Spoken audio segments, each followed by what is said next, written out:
Wenfield Park, the South Parlour, in the soft November afternoon of the 8th of November, 1819.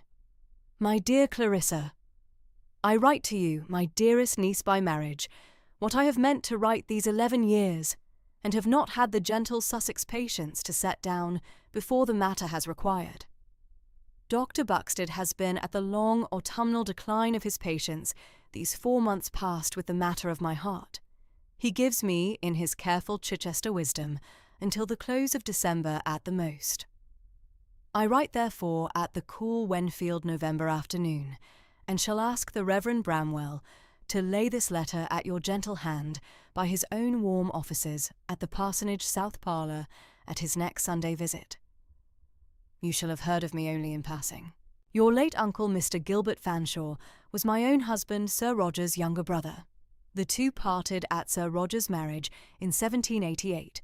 My own father-in-law, the Reverend Augustus Fanshawe, of Petworth, having taken in the matter the part I cannot now press the dust upon. The matter has weighed upon me these 11 years since Sir Roger's burial in the south churchyard of St. Mary's of Wenfield. What I wish you to know, in this letter that is in form, no part of the legal will Mr. Raisbury shall read in Chichester at his proper time, is the settled wish of an old great-aunt, who has not in 28 years come over to her great-niece's parsonage at Wenfield. By the will Mr. Raisbury shall read, you are sole heiress to Wenfield Park. The house, 154 acres, the walled south garden with the 8 skeps, the apple and pear orchard, the south library, the Fanshawe family plate, and £3,200 in the 3 per cents. I have followed your beekeeping at the parsonage garden these 4 years past through the Reverend Bramwell's gentle Sunday accounts. The honey-yield tables you have kept at the parsonage are very fine, my dear Clarissa. Mr. Cotton at Cambridge holds the same opinion. I wish to think that the 8 Wenfield Skeps shall be at your gentle hand from the spring of 1820 onwards. They have stood at the south wall these 33 years, and have wanted a careful keeper since old Pencott, my late head gardener, was taken in the November of 1817. Mrs. Hibbert at the housekeeper's keys, Mr. Brand at the home pasture, Mr. Belfield at the south door, and the Reverend Bramwell at the parish living of St. Mary's, these are the people who shall receive you. They are honest and kind and have served me well. I am sorry that I have not, in your 28 years, come over the 8 miles of South Downs Road between Wenfield Park and the parsonage. The matter weighed too long.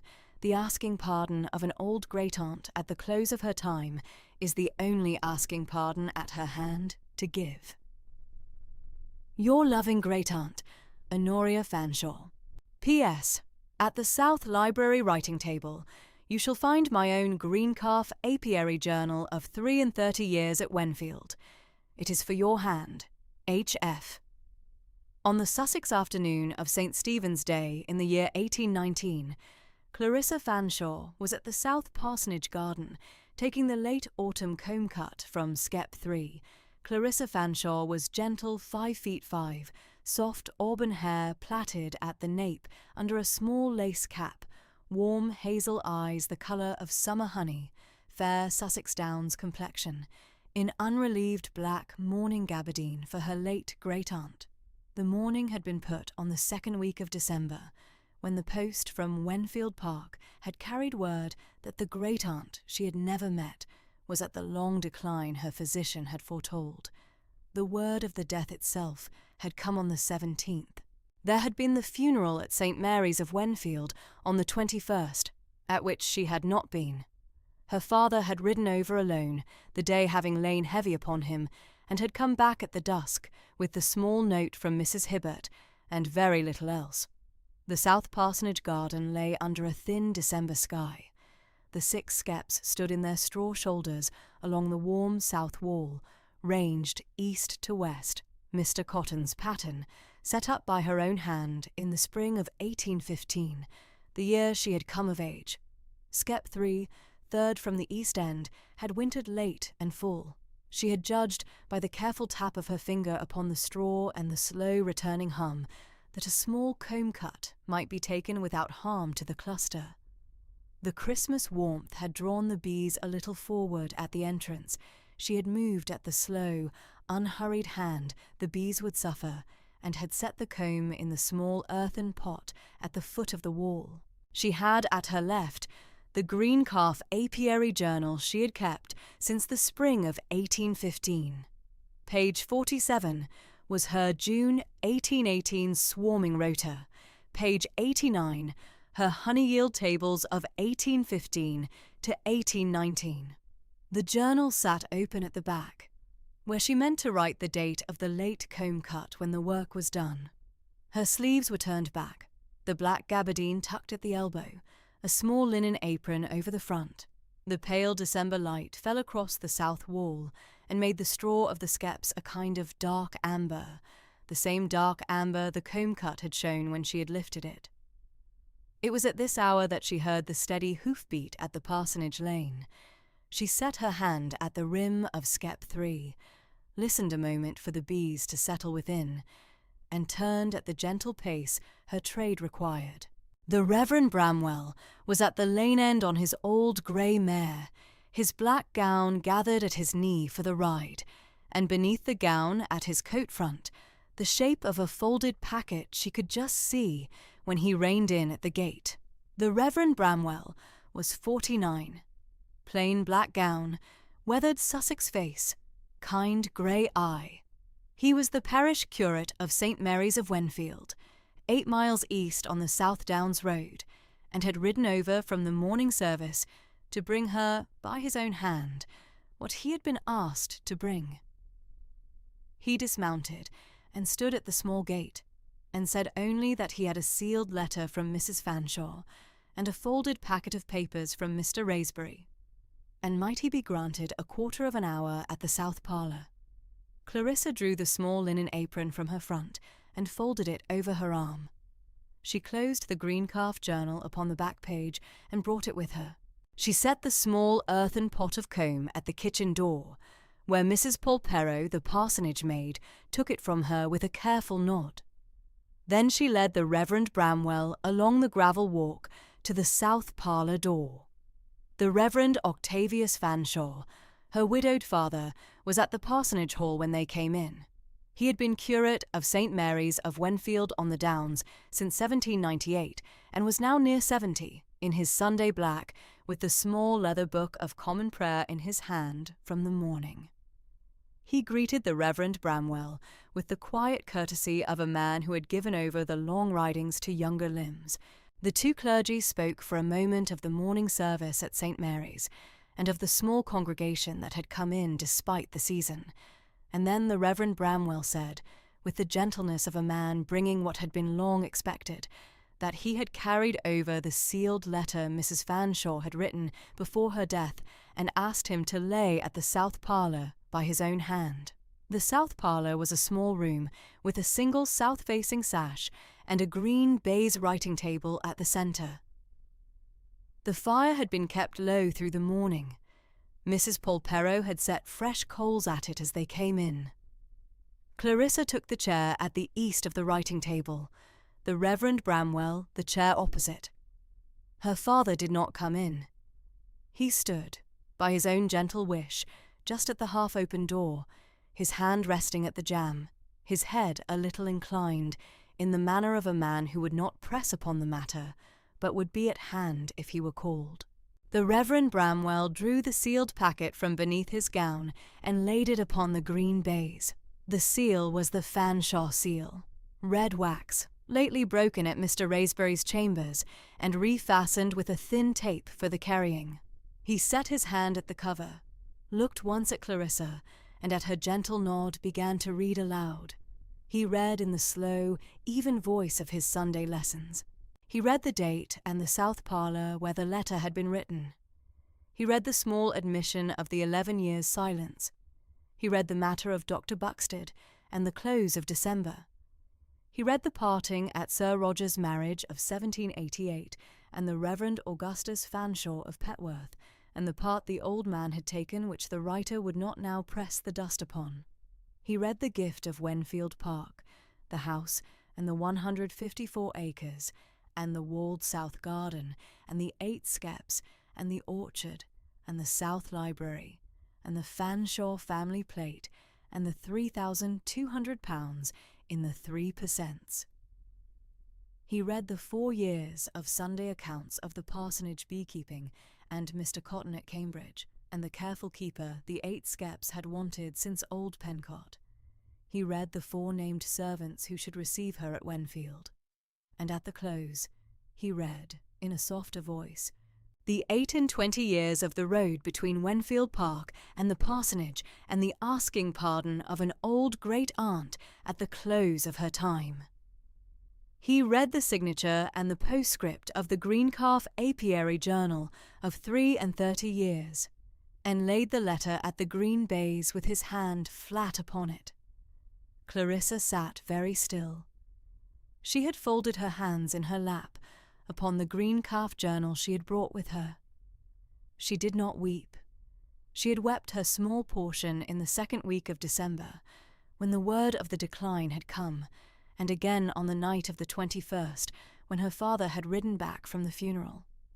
She said only, after a small interval, that she was much obliged to the Reverend Bramwell for the long ride and the gentle reading. The Reverend Bramwell inclined his head. At the parlour door, her father said nothing at all.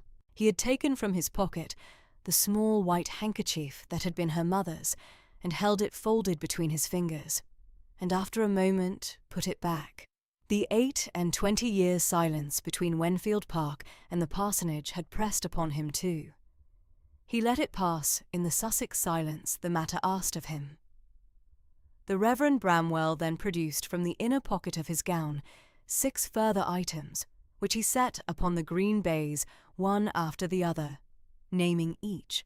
The first was a clean copy of the will, signed at Mr. Raisberry's hand at Chichester on the 23rd of December, sealed and tied with the same thin tape.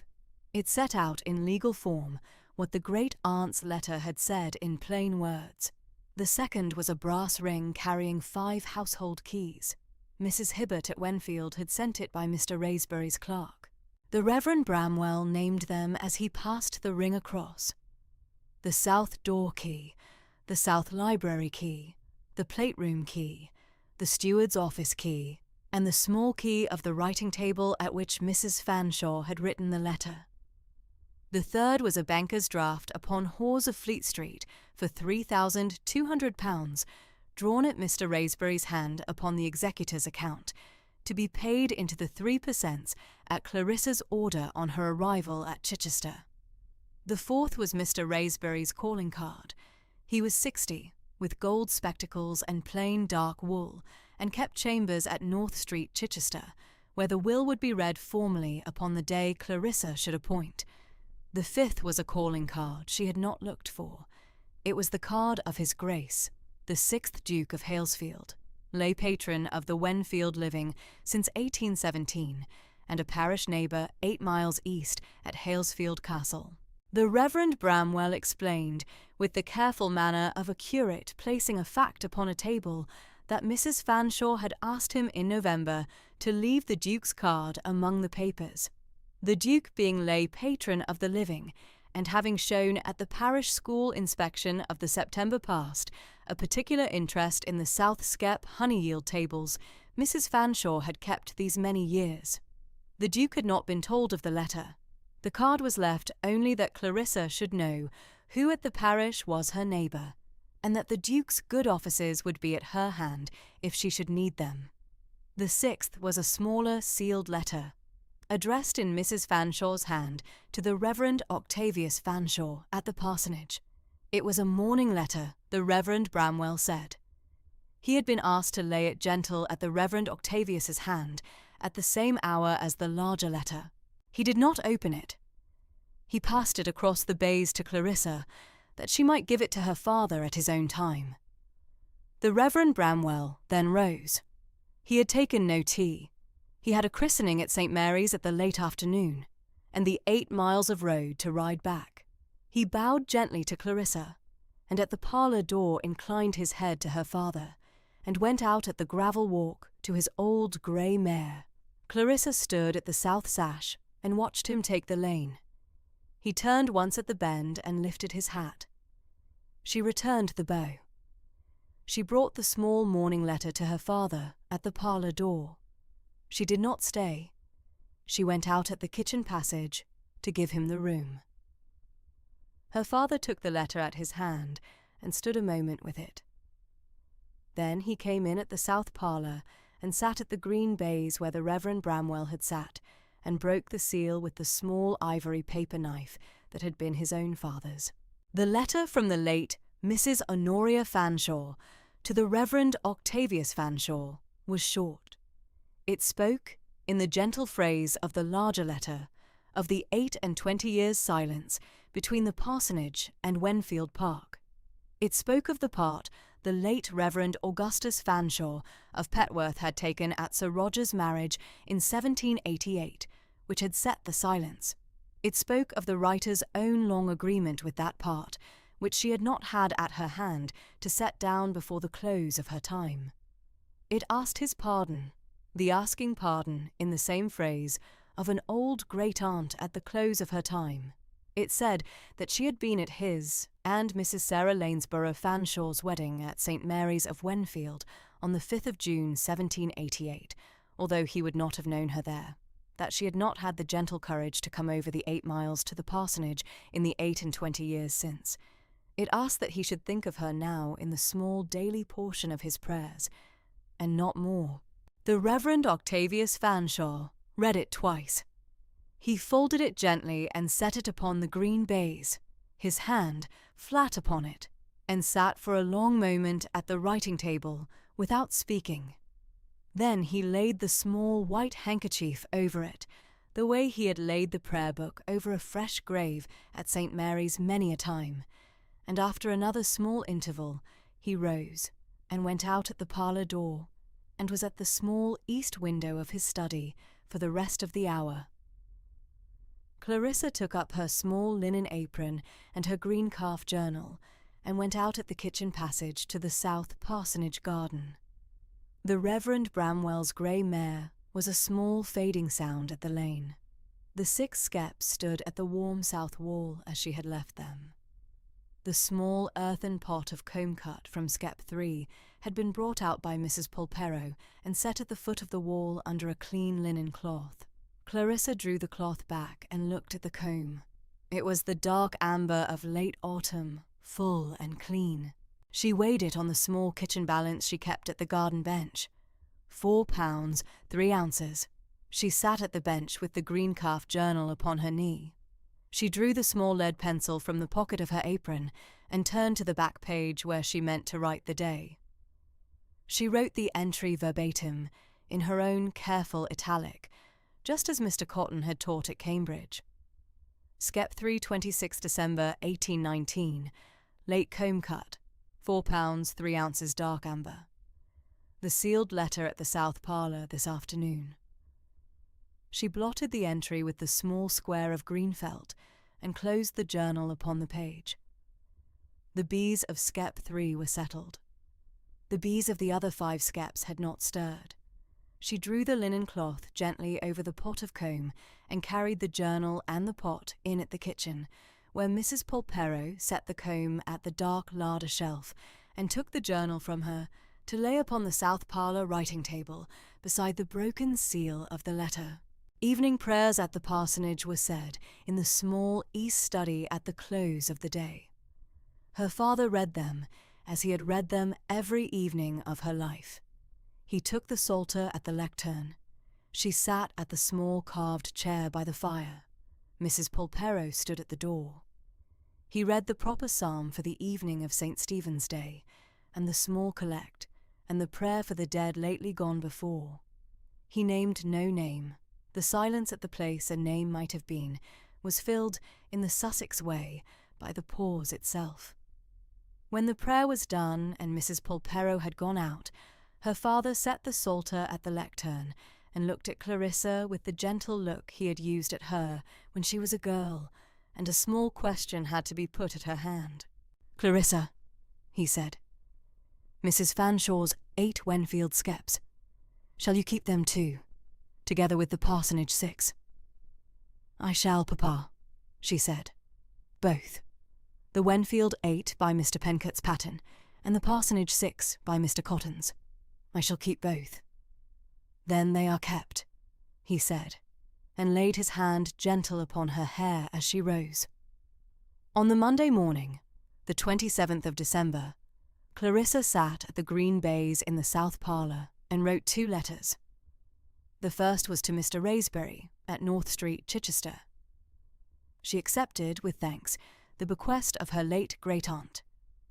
She requested that the formal reading of the will be set at his chambers at his convenience, and she begged that he should appoint, if it were agreeable to him, the Thursday following the Epiphany, the 6th of January, at which day she should come over the 8 miles of South Downs Road by post-chaise from the parsonage at Wenfield-on-the-Downs to attend at his hand.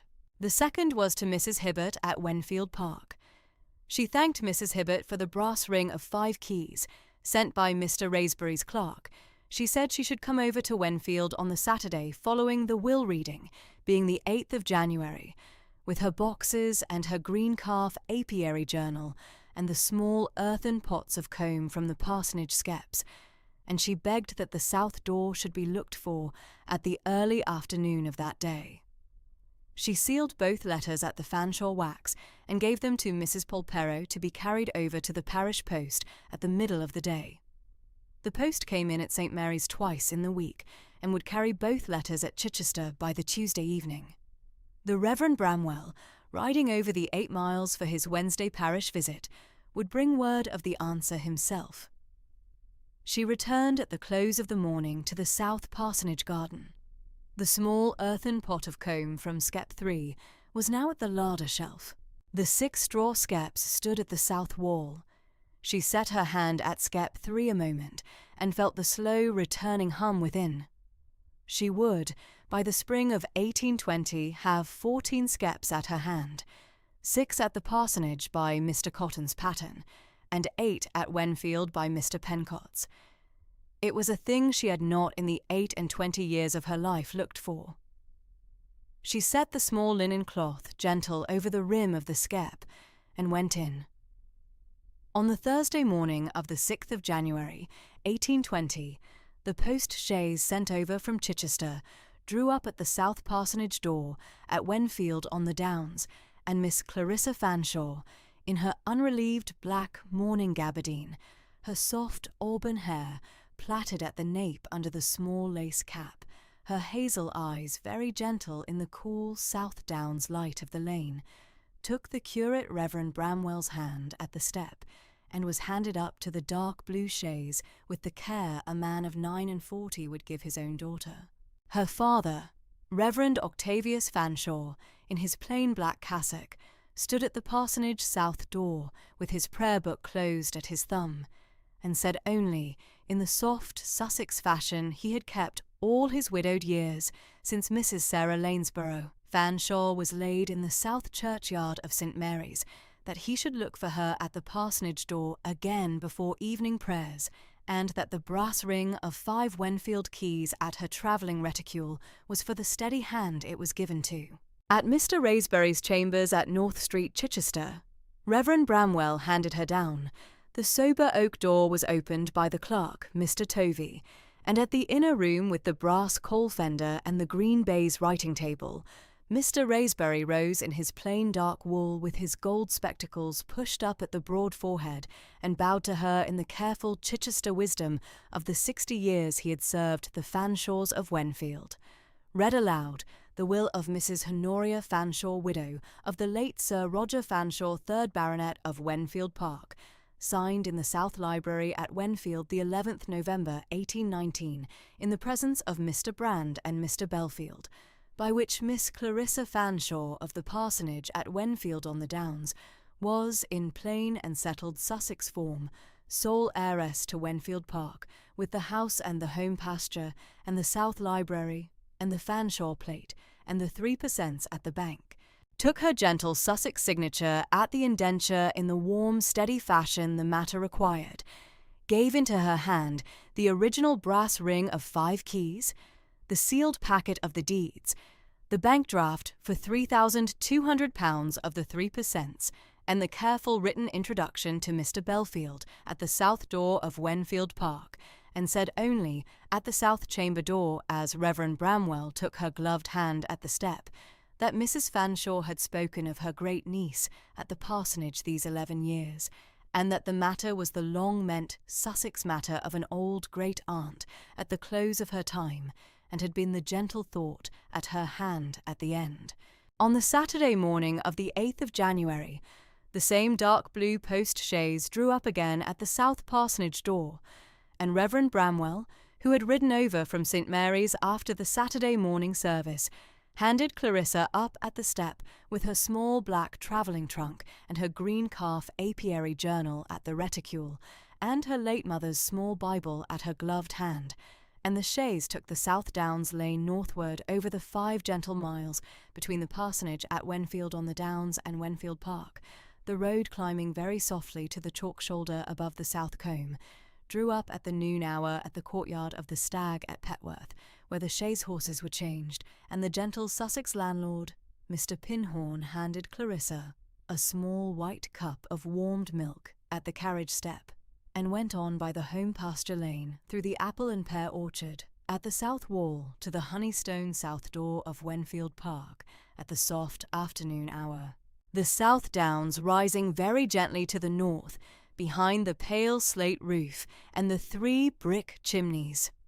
At the south door, Mr. Belfield, the butler in his plain black tailcoat, received her with the bow of 56 steady years at the Wenfield household, and gave into her hand the second brass ring of 3 South Library keys. Mrs. Hibbert, the housekeeper, in her plum bombazine and the small lace cap, took her cloak at the South Hall, and curtsied in the gentle Sussex composure of the lace cap she had worn under Mrs. Fanshawe these 21 years.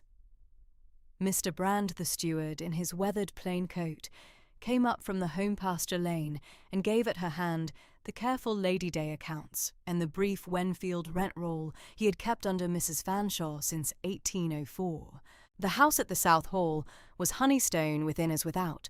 The South Library beyond the South Hall held 372 volumes at the dark oak shelves, catalogued in Mrs. Fanshawe's own gentle italic of 33 years, the 76 pieces of Fanshawe plate, Chichester silversmith, Mr. Sharrock, 1789, stood at the south sideboard under Mrs. Hibbert's careful keys. The home pasture beyond the south sash of the small breakfast parlour ran to the chalk shoulder at 154 acres of Sussex sheepwalk and apple and pear orchard, and the bank draft for £3,200 of the 3% was given by Clarissa at the South Library writing table to Mr. Brand for the Lady Day quarter-day at the steward's strong box. Beyond the south kitchen wall, the walled south garden ran for the half-acre Mrs. Fanshawe had kept these 33 years, the lavender-edged paths leafless at January, the apple and pear orchard at the west wall pruned by Mr. Brand's gentle Sussex care of late November, and the South Downs rising very softly to the north over the pale slate roof in the cool afternoon light. At the south wall under the warm afternoon, Clarissa walked the half-acre and saw at the gentle Sussex skep line the 8 standing skeps of Sussex straw at the winter cluster, set in the careful row Mr. Pencut, her late great-aunt's head gardener, had kept from 1786 to his death, the November of 1817, the small wooden hackles still pegged at the straw crowns against the South Downs frost, the gentle Sussex industry of the morning bees, just barely audible at the south skep line in the soft January warmth. And Clarissa took out the green calf apiary journal at the gloved hand and wrote at the first blank page, in her own small steady italic, Wenfield Park, the 8 South Wall Skeps, the 8th January 1820, the Sussex bees at winter cluster, Mr. Pencot's careful row of 31 years still standing.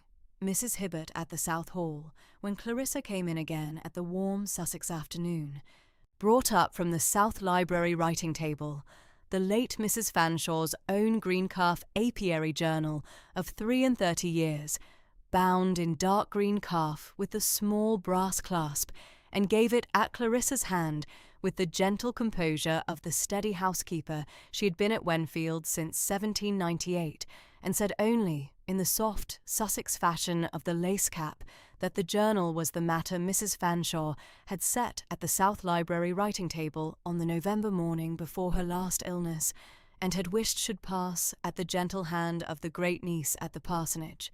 That evening at the South Library, Clarissa took the green calf journal of her late great-aunt to the writing table at the south sash, and opened it at the first page, and read the very gentle italic of Mrs. Fanshawe's own hand at the September 1786 entry, Mr. Pencott's first skep set at the south wall under the apple tree, the small swarm taken at the parsonage rosemary, the gentle Sussex weight of the 1st October comb cut at 3 pounds 4 ounces, turned over to the page of the year 1798, and read the Wenfield comb cut at 112 pounds across the 7 skeps, then standing, turned over to the page of the year 1807, and read the gentle italic of Mrs. Fanshawe's swarming record for the warm June of that year, when the South Wall skeps had thrown 4 swarms in the 7 days, and laid the book at the writing table for the careful reading of the long South Downs evenings to come.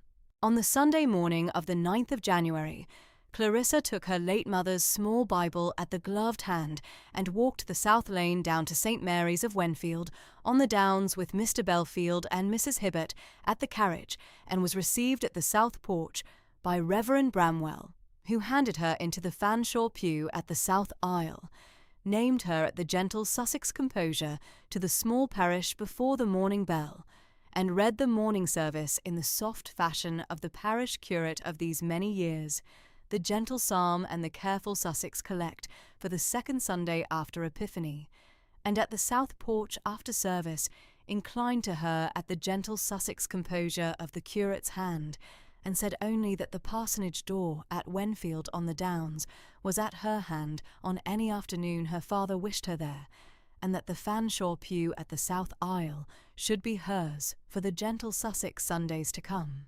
On the Monday morning, Clarissa took the post-chaise back over the 5 gentle Sussex miles to the parsonage at Wenfield on the Downs, where her father, Reverend Octavius, was at the south parlour window with his prayer book and his thin reading glass, took with him at the small parlour fire the careful Sussex tea Mrs. Pinkney, the parsonage cook, had laid at the side table, and at evening took the lantern at her gloved hand down the south parsonage garden to her own 6 skeps under the small lath fence, the parsonage skeps she had kept since the spring of 1815, saw them very gently at the winter cluster, wrote at her green calf journal the small evening line, Parsonage Skeps, the 10th January 1820, the 6 at winter cluster, the lantern at the south fence at the soft Sussex evening hour, and resolved at the south parlour to her father over the parsonage tea that she should alternate the south library at Wenfield Park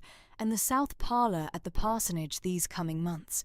By the gentle Sussex custom, Mrs. Fanshawe had wished in her sealed letter, and her father had asked at the parsonage door, the Wenfield skeps and the parsonage skeps, both at her hand. On the Tuesday morning, Clarissa went up again to Wenfield Park by the South Lane with Mr. Belfield, took at the South Library the green calf journal at the writing table, and at the careful afternoon hour walked the south wall skep line with Mr. Brand, who in his weathered coat told her in the slow Sussex fashion of the home pasture that Mr. Pencott had set the 8 skeps in 1786 under Sir Roger's father, the 2nd Baronet, and had kept them at the south wall by the careful Sussex straw of his own plating these 31 years, that the bees were of the gentle Sussex strain Mr. Pencott had carried over from the parsonage of Petworth in the spring of 1786, that the October comb cut of 1819 had stood at the South Library still room at 148 pounds of dark amber across the 8 skeps, that the small wooden hackles at the straw crowns had been pegged by Mr. Brand's own hand at the close of November against the South Downs frost, as Mr. Pencott had taught him, at the home pasture in the gentle Sussex spring of 1804, and that the matter should now be at the gentle hand of the new mistress. Mr. Brand at the south wall took out at the steady weathered fingers a small folded paper from the pocket of the dark coat, Mr. Pencott's own skep list of the November of 1817, set down in the slow, careful hand of the head gardener at the close of his time, naming each of the 8 skeps by the Sussex straw letter Mr. Pencott had given it at the setting, and noting the parsonage parish from which the parent swarm had come, and gave it at Clarissa's gloved hand to set at the South Library writing table beside the green-calf journal of her late great-aunt.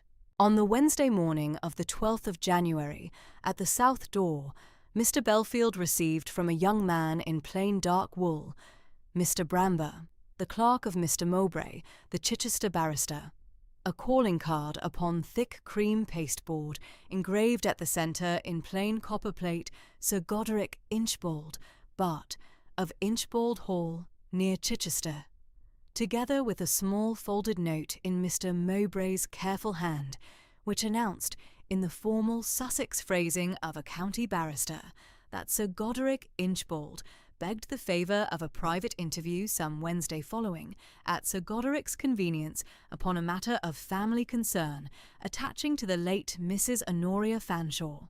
Mr. Belfield, in his plain black tailcoat, came up at the south stairs and brought the calling card and the folded note upon the small silver salver into the South Library, where Clarissa sat at the writing table over the green calf journal, laid the salver at her gloved hand with the gentle Sussex composure of his 56 years at Wenfield, and waited.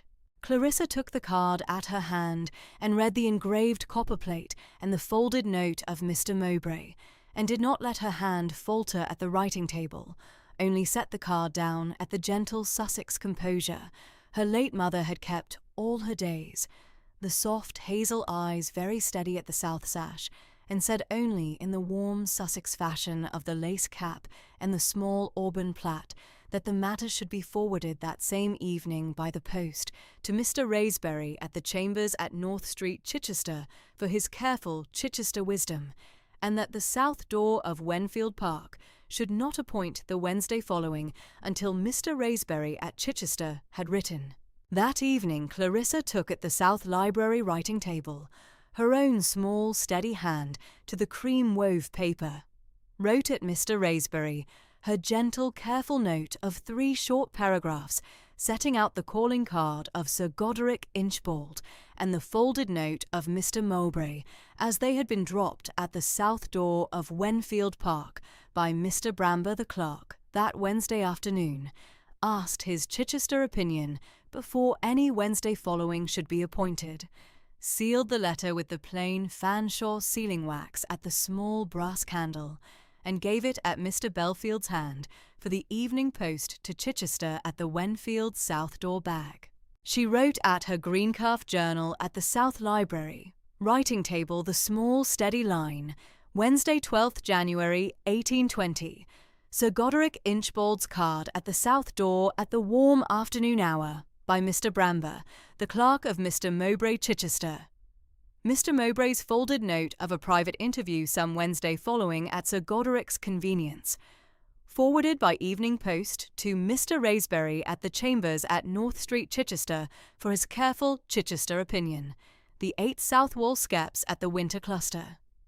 Mr. Raysbury's reply came down by the Friday morning post, a plain, sober letter in his careful Chichester wisdom of the 60 years he had served the Fanshawes, asking her to appoint no Wednesday at Sir Goderic's convenience until he himself should come over from Chichester to the South Library at Wenfield Park to be at her hand, and saying only in the gentle Sussex fashion of the family solicitor that Sir Goderic Inchbald, the 4th Baronet of Inchbald Hall, near Chichester, was the disappointed cousin of the late Mrs. Honoria Fanshawe, that he had stood at the south porch of St. Mary's at Sir Roger's funeral of October 1810, and had pressed at Mrs. Fanshawe at the south aisle the matter of the Wenfield reversion, which she had at her gentle Sussex composure declined, that the matter had been the small 10 years' silence between Inchbald Hall and Wenfield Park since, and that any folded note from Mr. Mowbray the Chichester barrister upon a matter of family concern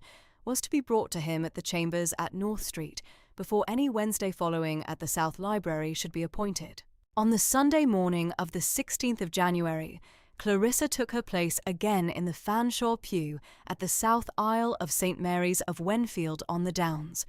Reverend Bramwell read the third Sunday after Epiphany at the gentle Sussex pulpit in the soft fashion of the curate of these many years, and at the south porch after service, Clarissa received the gentle composure of the parish. Mr. Yelverton at the village shop, Mrs. Belfield, the butler's sister, at the south cottages, the 6 village girls at the south porch step with their small lace caps, in the soft Sussex fashion her late mother, Mrs. Sarah Lanesborough Fanshawe, had kept all her days at the parsonage of Wenfield on the Downs.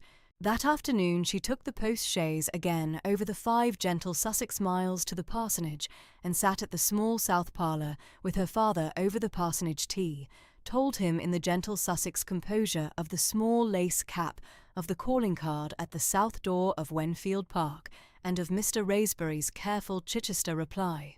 And her father, Reverend Octavius, in his plain black cassock, with his prayer book closed at his thumb, only nodded at the south parlour window in the soft widowed Sussex fashion he had kept these 28 years, said in his very gentle curate's voice that the steady Chichester wisdom of Mr. Raisbury was the matter for her hand, and the gentle parsonage Skeps the matter for her quiet evenings, and laid his hand once upon her gloved hand at the small parlour fire.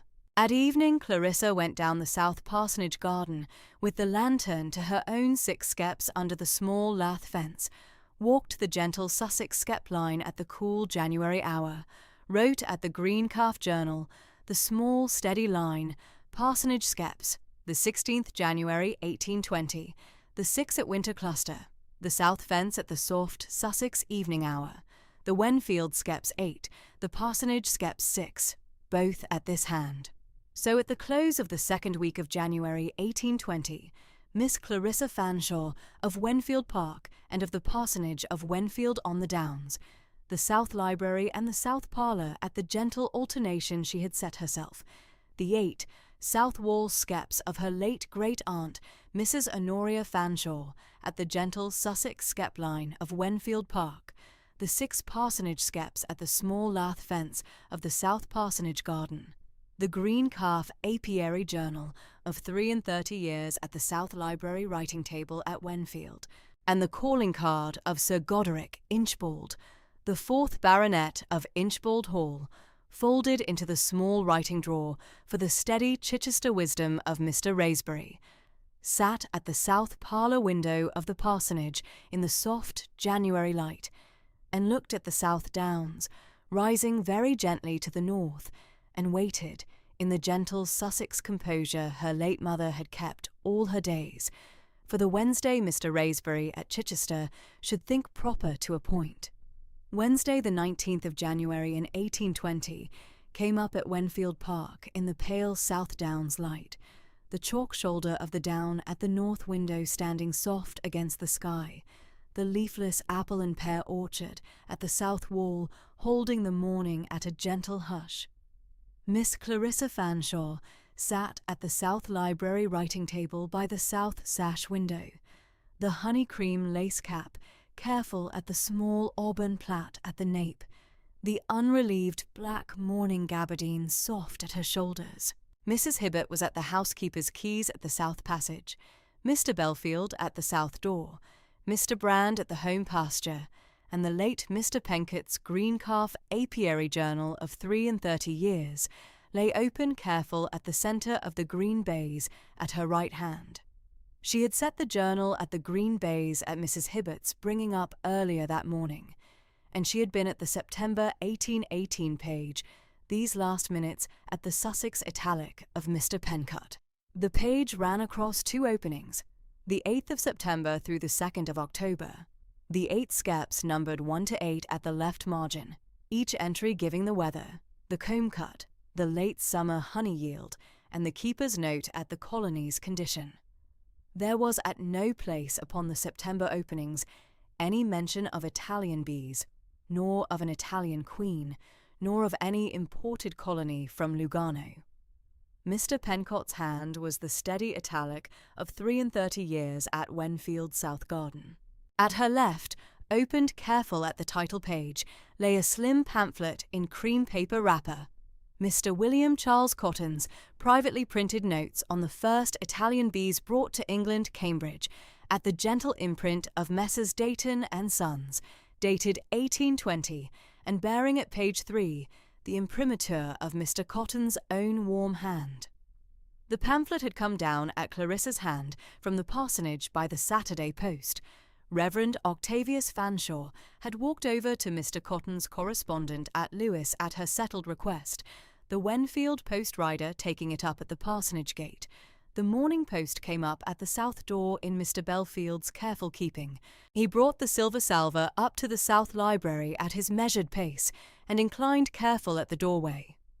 Miss Fanshawe. Clarissa inclined careful in return. Mr. Belfield. 2 letters lay at the salver. A Wednesday note from her widowed father at the parsonage, and a folded sealed letter under Mr. Raisbury's Chichester clerk's cover.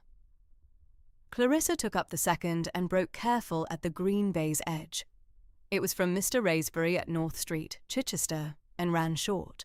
Madame, at the matter of Sir Goderick Inchbald's notice, I shall come over from Chichester at the hired chaise this morning, and shall be at the South Library at Wenfield in good time, before the gentlemen arrive. I have written to the Reverend Bramwell at the rectory, and asked him to take the south sash at the same hour in his settled keeping as parish counsel. Mr. Mowbray of Chichester, who shall stand at Sir Goderick's hand at the green baize, is at the Chichester bar a careful man, and shall not press the matter further than the substance bears. I am, madam, your obedient servant, Theophilus Raisbury. She set the letter careful at the green baize, and folded her hands soft at her bodice a quiet moment. The fire at the south library hearth said nothing. She did not weep, she did not rise hasty, and she did not call out at the south passage.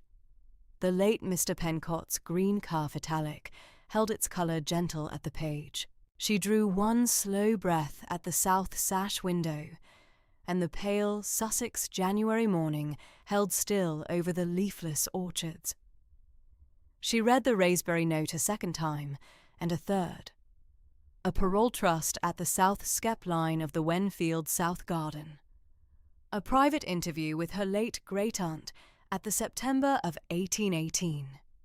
The Italian bees at the south wall, a claim at 1/2 of the estate. She rose at the writing table and rang the brass bell at the south wall. Mr. Belfield came up from the south hall in his plain black tailcoat.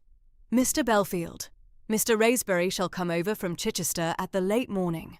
We shall have at the South Library Sir Goderick Inchbald of Inchbald Hall, and Mr. Mowbray his barrister at the Chichester bar, on a claim against the estate. Mr. Raisbury shall be at my right hand. Will you ask the Reverend Bramwell whether he might take the south sash, and Mrs. Hibbert whether she might come up before the gentlemen arrive? Mr. Belfield's weathered grey eyes inclined a careful inch. I shall, Miss Fanshawe. She inclined careful in return. Thank you, Mr. Belfield. Mrs. Hibbert came up from the south passage at her plum bombazine, the lace cap careful at the white-streaked hair and the brass keys soft at her waist. Miss Fanshawe. Clarissa inclined careful at her face. Mrs. Hibbert. Was the late Mrs. Honoria Fanshawe at the South Skep line at the afternoon of the 18th of September of 1818, at a private interview with Sir Goderick Inchbald of Inchbald Hall. Mrs. Hibbert held her warm hazel eyes a careful breath at Clarissa's face. Miss Fanshawe. Her ladyship that afternoon was at the rectory at the parish school subscription, with the Reverend Bramwell at his vestry between the hours of 2 and 5, at the quarterly meeting at which she had been the standing chair these 12 years past. The minutes are at the vestry book, at the Reverend Bramwell's careful hand. She did not return at Wenfield before the evening. There had been no gentleman caller at the South Skep line that afternoon. I should know it. Clarissa inclined, careful. Thank you, Mrs. Hibbert. Will you remain at the South Passage, that I might call at a witness if the matter requires? Mrs. Hibbert inclined, careful. I shall, Miss Fanshawe. The housekeeper withdrew.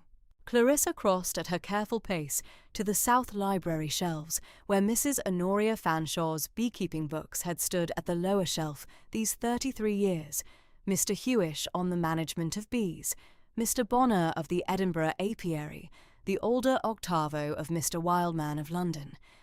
And from the same lower shelf she drew up the slim cream paper wrapper that had come up at the Saturday post. Mr. Cotton's notes on the first Italian bees brought to England. She had read it 3 times at the South Parsonage parlour the Saturday evening past at her widowed father's south fire, and the careful pages had settled the substance very clear at her warm hazel eyes. She laid the pamphlet careful at the right of the green calf apiary journal, the cream paper wrapper soft at the gentle italic of Mr. Pencutt. The September 1818 page she did not move. The pale Sussex morning held the south sash window very still.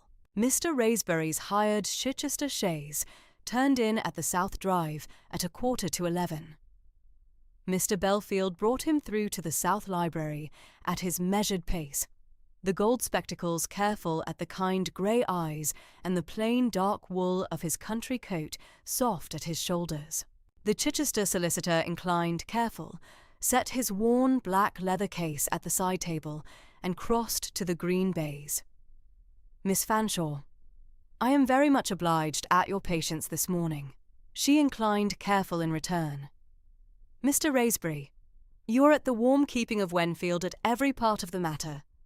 He looked once at the green calf apiary journal at the centre, once at the cream paper wrapper at the right, and the gold spectacles inclined a half-inch. Miss Fanshawe, the apiary journal at the September page, and the cotton pamphlet at the right. Clarissa inclined, careful. Mr. Raisbury, the journal is the late Mr. Pencott's hand at every page of September 1818. The pamphlet is Mr. Cotton's at Cambridge, the printed account of Mr. Cotton's importation of the first Italian bees from Lugano at the spring of the present year. Mr. Raisbury inclined, careful. Miss Fanshawe, the bees at the spring of 1820. Yes. The Reverend Bramwell came up at the south door shortly after, the plain black gown careful at his shoulders and the small white preaching bands soft at his throat. He inclined, careful, at Clarissa's face. Miss Fanshawe, I am at your patience this morning. Clarissa inclined in return. Reverend Bramwell, will you take the south sash? He took the upright country chair at the south sash window, set his hands at his lap, and inclined his white-streaked head at the green baize. The hired Chichester chaise of Sir Goderick Inchbald turned in at the south drive. Mr. Belfield brought the gentleman through at his measured Wenfield pace. Sir Goderick Inchbald, 54, stout 5 feet 10, gout-flushed, primrose silk waistcoat, oily smile. At his half-pace behind him Mr. Mowbray, thin grey, charcoal wool. Sir Goderick carried a folded paper at his right hand, neither at a leather case nor at a portfolio, but at the folded sheet alone, the primrose silk catching at the pale morning at the south sash. He advanced 2 paces at the rug and stopped a careful pace from the writing-table and looked once at Mr. Raisbury, once at the Reverend Bramwell, once at Clarissa. The oily smile held a careful half-second at the green baize. Miss Fanshawe, his voice was rich Chichester, the primrose silk soft at the gout-flushed cheek. I am come at the morning at the careful matter of the Inchbald-Fanshawe collateral line, in respect of which my Tuesday notice at Mr. Raisbury's chambers shall have apprised you. I shall ask of your patience the reading aloud of the careful account I have here in my hand, and shall thereafter ask of you the careful compromise the matter requires. The oily eyes lifted half an inch at her honey-cream lace cap. Mr. Mowbray, my barrister at the Chichester Bar, who shall witness at the reading. Mr. Mowbray inclined, careful, the thin grey at his temples held still, the soft kind eyes settled at the green baize, and not at Clarissa's face. Sir Goderic, you are at the warm keeping of Wenfield this morning. Mr. Raisbury at the writing table is my solicitor. The Reverend Bramwell at the South Sash is the curate of the parish. I shall hear your particulars in full at your own setting out. I shall not interrupt the account. Her Sussex voice held level and careful. The warm hazel eyes settled a hand's breadth above the green baize. You may proceed at your reading.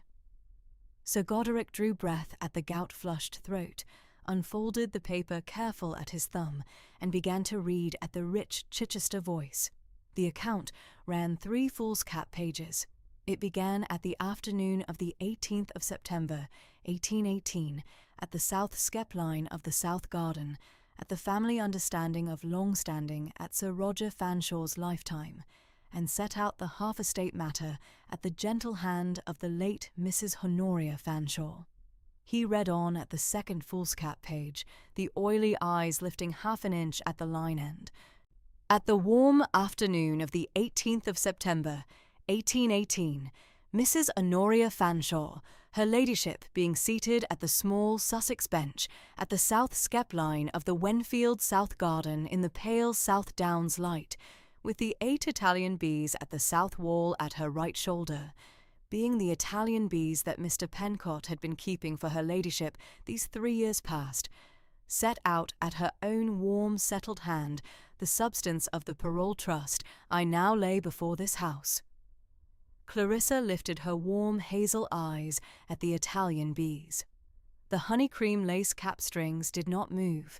The pale Sussex morning held very still at the south sash window. Mr. Raisbury did not lift his gold spectacles. The Reverend Bramwell did not move his soft, kind grey eyes from the green baize. Sir Goderic read on 3 further lines, and Clarissa drew one slow breath at the bodice and spoke careful at her Sussex voice. Sir Goderic, I beg you will give me a careful moment at the second foolscap page. I should be obliged at the line you have just read.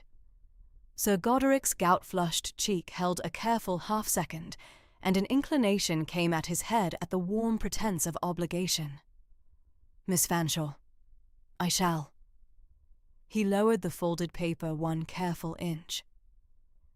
Clarissa rose careful at the upright country chair and crossed the south library at the honey-cream lace cap held still at her shoulders. She did not raise her voice. She came to stand a careful pace at the south side of the green baize with the south sash window at her right shoulder, the pale January morning soft at her fair Sussex Downs cheek, and she set her warm hand careful at the cream paper wrapper of Mr. Cotton's notes. Sir Goderic, the Italian bees did not enter English apiaries until 1820. Mr. Cotton at Cambridge has the printed notes at his hand, lately come down at my hand from the parsonage by post. The Wenfield Skeps of September 1818 were Sussex traditional. The matter you set out cannot have been at the date you set it out. The south sash window held the pale Sussex morning very still. Sir Goderic's gout-flushed cheek held 1 careful half-second at the primrose silk. The oily eyes held the careful pretence at a half-breath, and then a colour came up at the gout-flushed cheek, and the folded paper at his right hand lowered 1 careful further inch at the green baize. Mr. Raisbury at the writing-table did not lift his gold spectacles. The Reverend Bramwell at the south sash did not move. Mr. Mowbray, at half a pace behind Sir Goderic, at the rug held his thin grey at the temples, careful still, and the soft, kind eyes settled level at the green baize, a half-inch above the folded paper. Sir Goderic, I have at the green baize the Greencalf Apiary Journal of the late Mr. Pencott, head gardener at Wenfield 1786 to 1817, opened at the September 1818 page at every one of the 8 south wall skeps. She lifted the Greencalf volume careful and turned it at the gold-rimmed solicitor's sight. the gentle Sussex italic of Mr. Pencott facing the South Library at the centre of the green baize. It runs at the daily entry, the 8th of September through the 2nd of October. There is at the September page no mention of Italian bees, no mention of an Italian queen, and no mention at any line of an imported colony at the south wall. The 8 skeps are recorded at every entry as Sussex traditional skeps under Mr. Pencott's own settled keeping, at the colonies he had brought on at the south wall these 31 years past from the parent skeps of the parsonage south garden.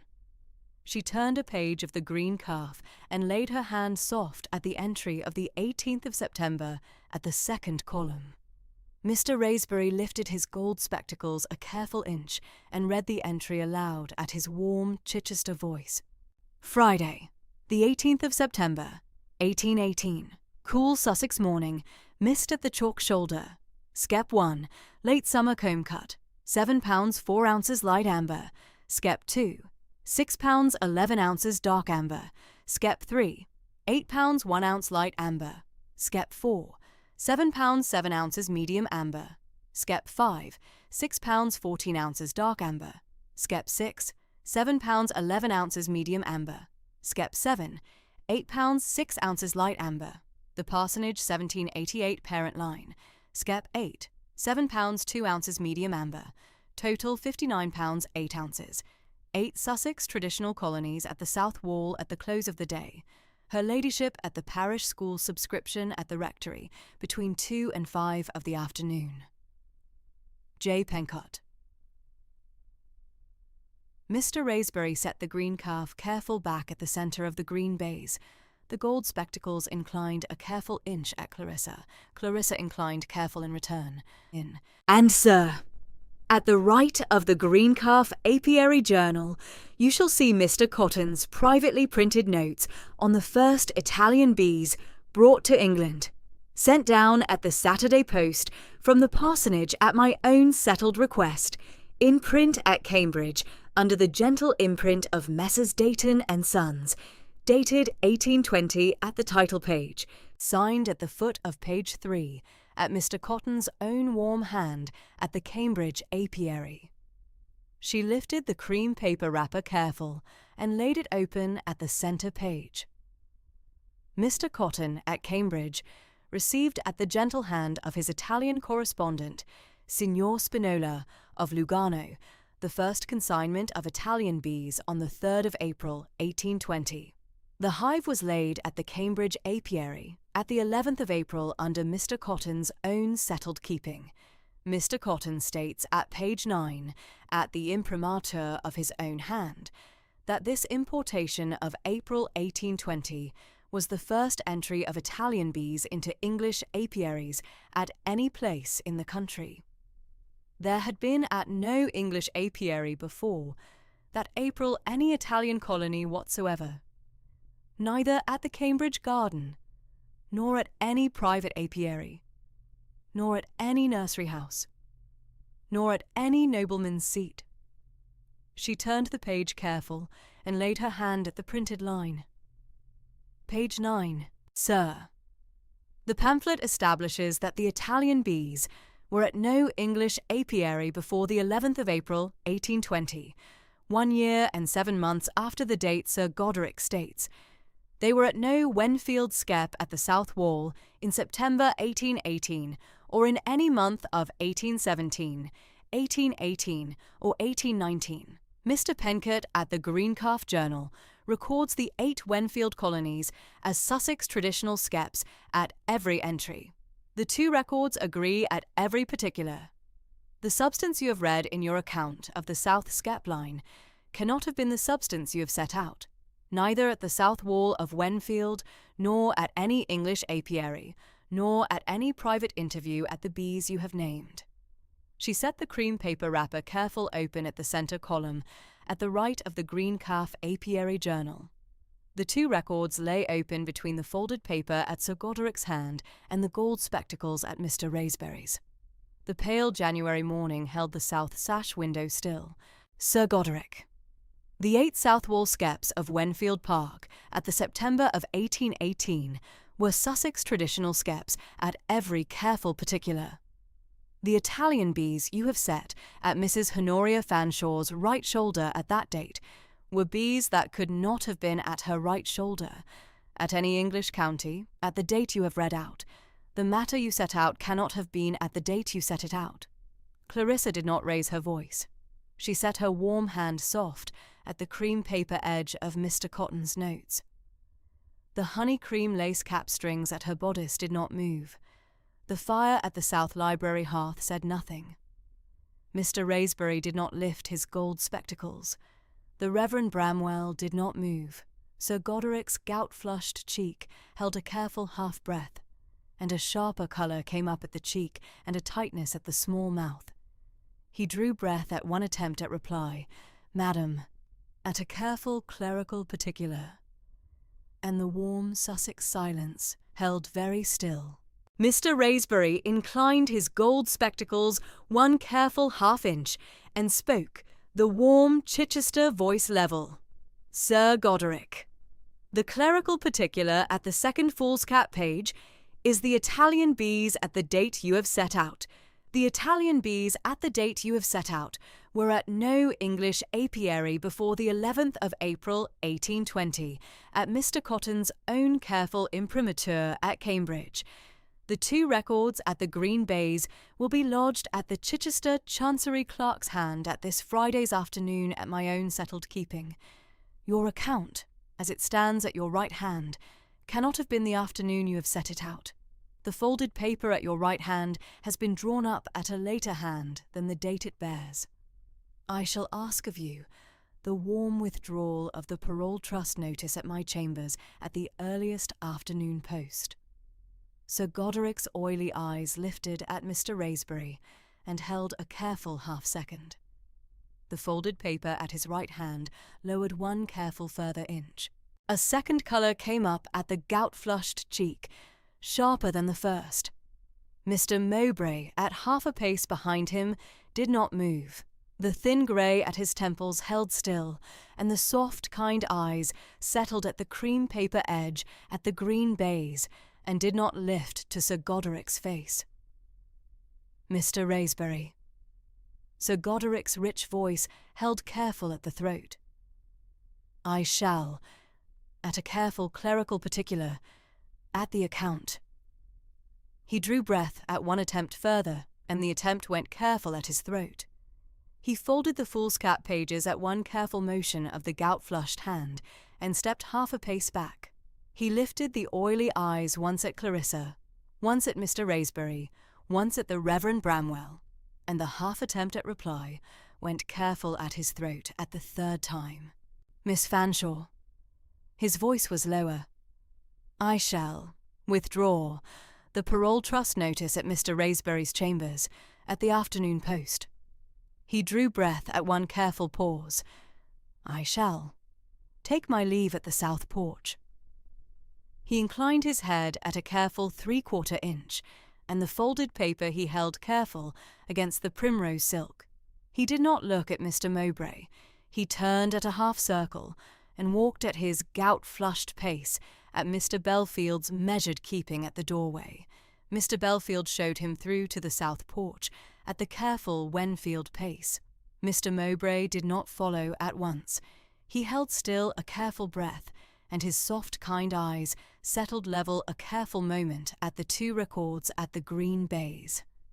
The Green Calf Apiary Journal at the September entry, and the cream cotton pamphlet at the centre column.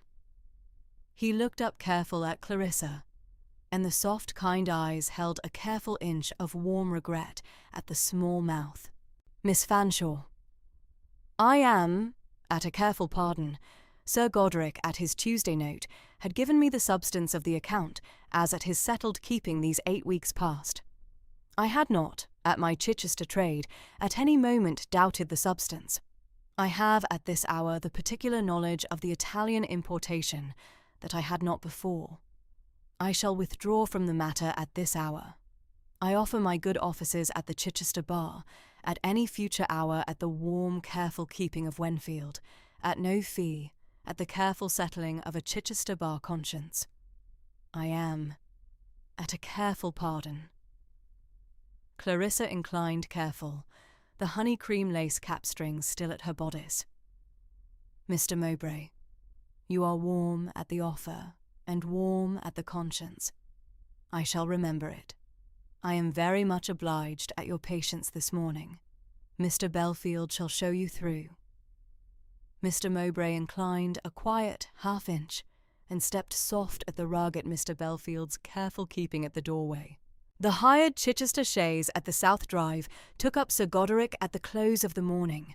Mr. Mowbray stepped at the chaise at one careful pace behind, and the door closed at the weathered hand of Mr. Belfield. The pale Sussex morning held still over the leafless apple and pear orchards. Mr. Belfield stood at the south porch until the chaise was out of sight at the leafless orchards, and came back at the careful pace at the doorway. Miss Fanshawe. She inclined careful in return. Thank you, Mr. Belfield. Clarissa returned at the writing-table and took the upright country chair at the head of the green baize. She set Mr. Cotton's notes, closed careful at the cream paper wrapper.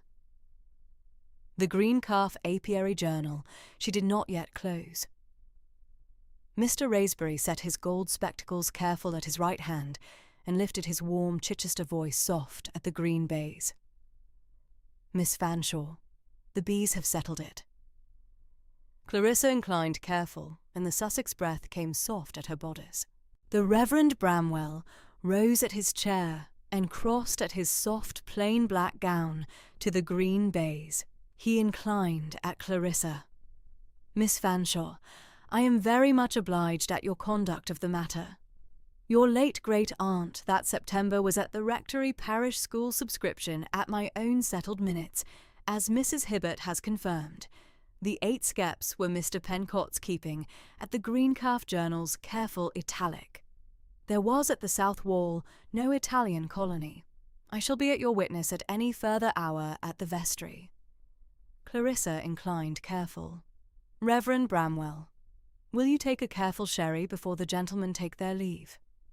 He inclined careful. I shall, Miss Fanshawe. Mr. Belfield brought up the sherry tray. The pale Sussex light at the south sash window had warmed soft at the leafless apple and pear branches. Clarissa took the small sherry glass, careful, and did not lift it at her bodice at a moment of victory. She did not write a triumphant letter at the inkstand. She looked once at Mr. Raisbury, once at the Reverend Bramwell, and once at the cream paper edge of Mr. Cotton's notes, and the gentle italic of Mr. Pencott at the September page, and the honey-cream lace capstrings at her bodice held still. Mr. Raisbury took his sherry, and took his leave at the south door to ride the Chichester chaise back to lodge the 2 records at the Chancery clerk's hand. The Reverend Bramwell took his sherry, and took his leave to walk across the home pasture to the rectory. Clarissa stood at the south porch as the plain black gown went out of sight. The warm hazel eyes settled soft at the leafless orchards. She returned at the south library at the careful pace. The green calf apiary journal of the late Mr. Pencott lay still open at the centre of the green baize at the September 1818 page. The cotton notes lay closed careful at the right. The fire at the south library hearth said nothing. She crossed at the writing-table and lifted her warm hazel eyes at the gentle italic of Mr. Pencott at the September page. Skep 7. The Parsonage, 1788. Parent line. She lifted her warm hazel eyes at the line and held a careful breath at the bodice. Mr. Pencott had brought the Wenfield skep on at his early apprenticeship from a swarm of the Parsonage, 1788. And her own parsonage skeps at Wenfield on the Downs had stood at the south wall at her settled keeping these 4 years past. The Wenfield south wall and the parsonage south garden had been at the same parent line at every season of Mr. Pencott's keeping. She closed the green calf apiary journal careful at the marker ribbon at the September page, and laid the cream paper wrapper of Mr. Cotton's notes careful at the right at the green baize. She drew a clean half-sheet from the right drawer of the writing table and wrote in her gentle italic to her widowed father at the parsonage at Wenfield on the Downs, the warm Sussex voice, careful at every line. My dear Papa, Sir Goderic Inchbald at the South Library this morning set out his parole trust claim at 1/2 of Wenfield Park, the Green Calf Apiary Journal of the late Mr. Pencott at the September 1818 page, and Mr. Cotton's printed notes that you sent down at the Saturday post. These two records together settled the matter at one careful breath. The Italian bees were at no English apiary before the 11th of April, 1820, at Mr. Cotton's own imprimatur. Sir Goderic withdrew at the close of the morning at the south porch. Mr. Mowbray, his barrister, withdrew at the same hour at a careful pardon, and offered his good offices at the Chichester bar, at no fee, at any future hour. Mr. Raisbury shall lodge the two records at the Chichester Chancery Clerk's hand at the Friday's afternoon. Mrs. Hibbert and the Reverend Bramwell have given their witness at the Rectory Parish School subscription of the afternoon of the 18th of September, 1818. The matter is at an end. I should be obliged at the parsonage's prayers at the South Sash this evening. Your loving daughter, Clarissa. She sealed the half-sheet careful in plain dark wax with the small Fanshawe seal, and laid it at the silver salver for the afternoon post. The fire at the South Library hearth said nothing. She did not lift her hands at the bodice at a moment of victory. She had thought, careful, of her late great-aunt at the Rectory Parish School subscription on the afternoon of the 18th of September, 1818, at the warm, settled keeping of her own parish school chairwomanship of 12 years past, at the careful subscription book at her right hand at the Sussex afternoon. The pale Sussex afternoon held the south sash window very still.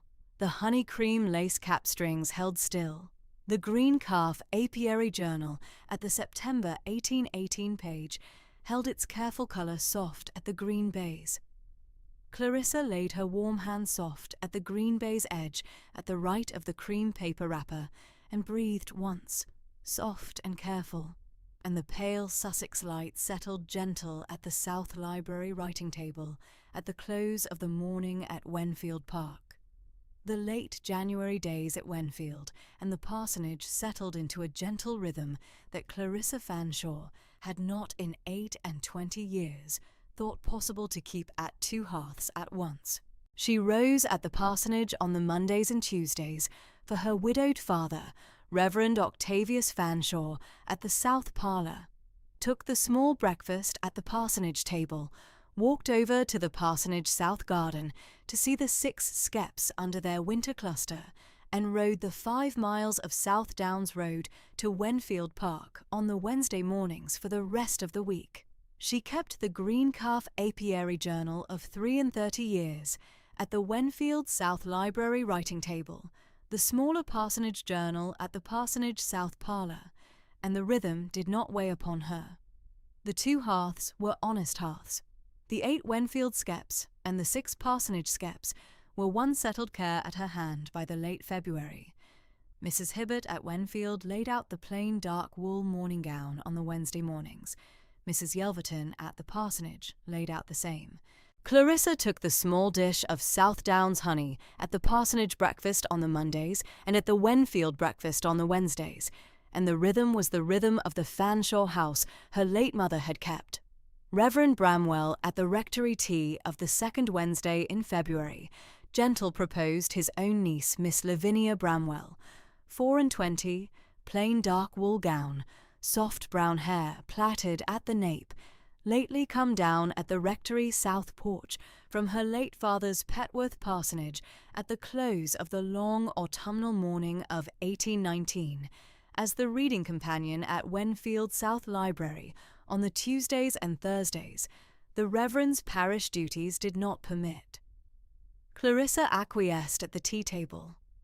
Miss Lavinia arrived at the south door of Wenfield Park on the following Thursday morning, with the small portmanteau of plain dark wool gowns and the well-thumbed cowpair. She was settled at the South Library writing table the same forenoon. She read the cowper aloud to Clarissa at the South Library by the South Sash on the Tuesdays and the Thursdays, and the Edgeworth at the other afternoons, and the gentle company was a quiet good at the Wenfield day. Mrs. Hibbert at the housekeeper's keys approved the new arrangement. The parish schoolgirls came up to the south porch on the first Saturday of March at 2:00 for the bee-day Clarissa had set down at the Reverend Bramwell's gentle suggestion of the rectory tea. There were 6 girls in the parish school of Wenfield on the Downs in the spring of 1820, and Reverend Bramwell had named them at the tea-table: Hetty Belfield, the South Door butler's 12-year-old; Patience Brand, the home pasture steward's 11-year-old; Damaris Hibbert, the housekeeper's young cousin from the village, 13; Letitia Raisbury, the Chichester solicitor's 12-year-old grandniece in lodgings at the parsonage cottage; Faith Yelverton, the parsonage housekeeper's 10-year-old; and Sophie Bramwell, Reverend Bramwell's own 11-year-old. They came in plain wool pinafores and plain bonnets, 2 and 2, up the gravel sweep on the Saturday afternoon, with small homemade copybooks of brown paper bound in plain twine at their small hands. Miss Lavinia walked behind them in the plain dark wool gown. Clarissa took them at the South Garden gate at 2:05, and the parish school bee-day at Wenfield South Garden began as the settled Saturday rhythm of the spring. The girls sat under the south wall on the long deal bench Mr. Brand had set out at the gentle Saturday forenoon. The 8 Sussex Skeps stood at their 33-year places at the south wall in the soft March light. Clarissa sat at the deal bench at the centre with the green calf apiary journal open at her lap, and Gentle showed the 6 girls the winter cluster at the 3rd skep, the small slow motion of the bees at the gentle warm afternoon.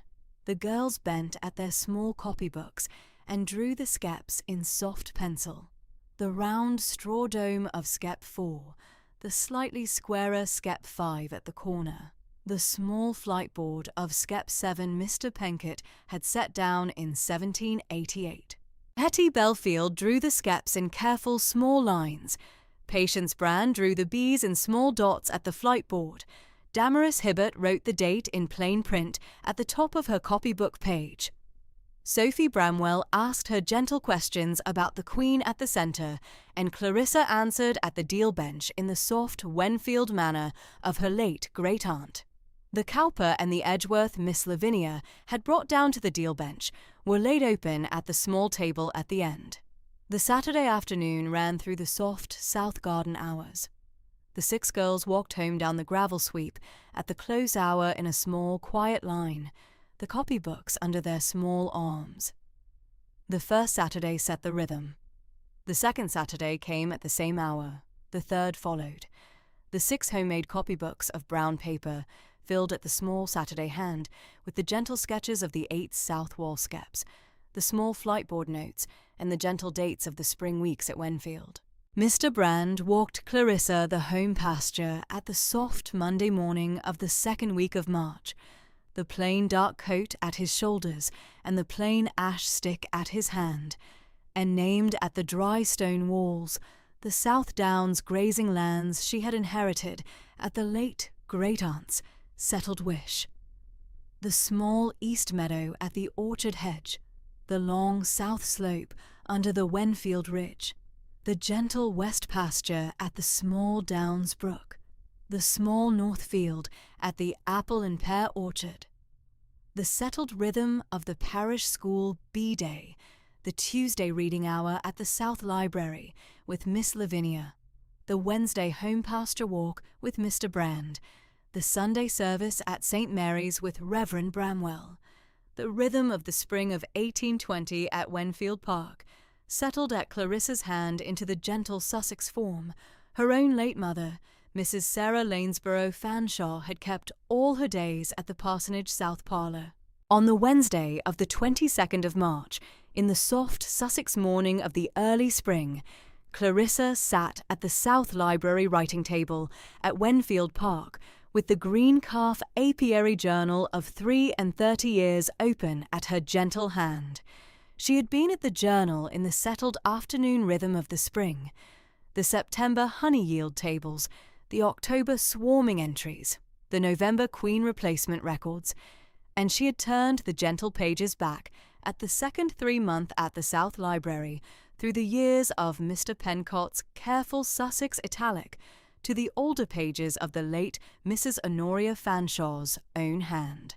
She turned at the morning to the page of June 1788. The entry was in Mrs. Fanshaw's own settled hand in the soft brown ink of the late Sussex 18th century. Clarissa read it gentle at the South Library writing table by the south sash. This 5th of June 1788.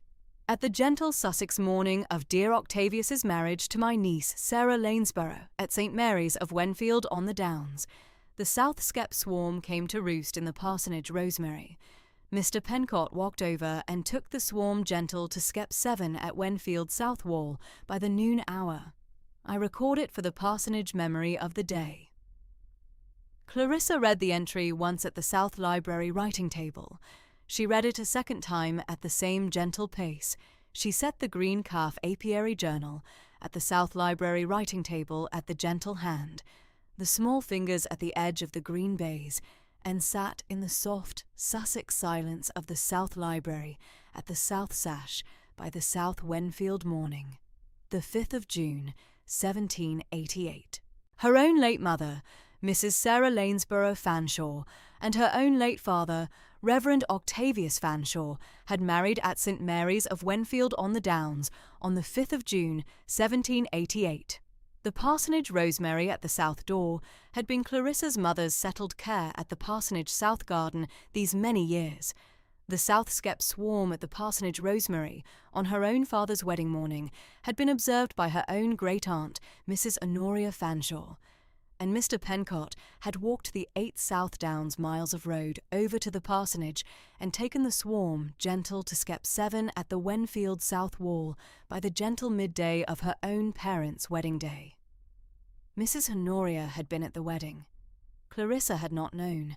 She had not, in the 28 years of her life, known that her own great-aunt, Mrs. Honoria Fanshawe, had stood at St. Mary's of Wenfield on the Downs on the morning of her own mother's marriage to her own father. She did not weep at the South Library writing table. She sat in the soft Sussex silence of the south sash by the gentle Wenfield morning, the small fingers at the green baize at the edge of the journal, and the gentle settled good of the matter laid itself at her own quiet hand. The 32 years of the silence between Wenfield Park and the parsonage at Wenfield on the Downs had not been the whole silence. The 5th of June, 1788, had been the gentle Sussex morning when her own great-aunt had stood at St. Mary's at the marriage of her own mother. Mrs. Honoria Fanshawe had been at the small bride pew at the south aisle. Mrs. Honoria had seen the Bee-Skeps swarm at the parsonage rosemary at the gentle hour of the wedding day, and had walked the 8 miles back to Wenfield Park with the small Sussex note of the matter at her settled hand. Mr. Pencott had walked the 8 miles over to the parsonage. The swarm had gone to Skep 7 at the south wall, and Skep 7 had stood at the south wall at Wenfield these 32 years past. Clarissa had sat at the parsonage south garden these many afternoons of her own gentle life, with the parsonage Skeps at the gentle Sussex hand, and she had not in the 28 years known that one of the Wenfield south wall Skeps had been raised at the gentle Sussex day. Her own father and her own mother had been married at St. Mary's. The settled Wenfield silence had been the silence of the after years, not the silence of the day. The asking pardon of the late great-aunt at the sealed letter of November 1819 had its gentle anchor at the 5th of June, 1788. The matter squared. Clarissa rose at the South Library writing table at the gentle quiet of the south sash, walked the slow 3 steps to the small mahogany side table at the south wall, where Mr. Belfield laid out the fresh ink and the new quills at the Monday morning, took up the small penknife and trimmed the gentle nib of the new quill, and returned to the green baize at the writing table.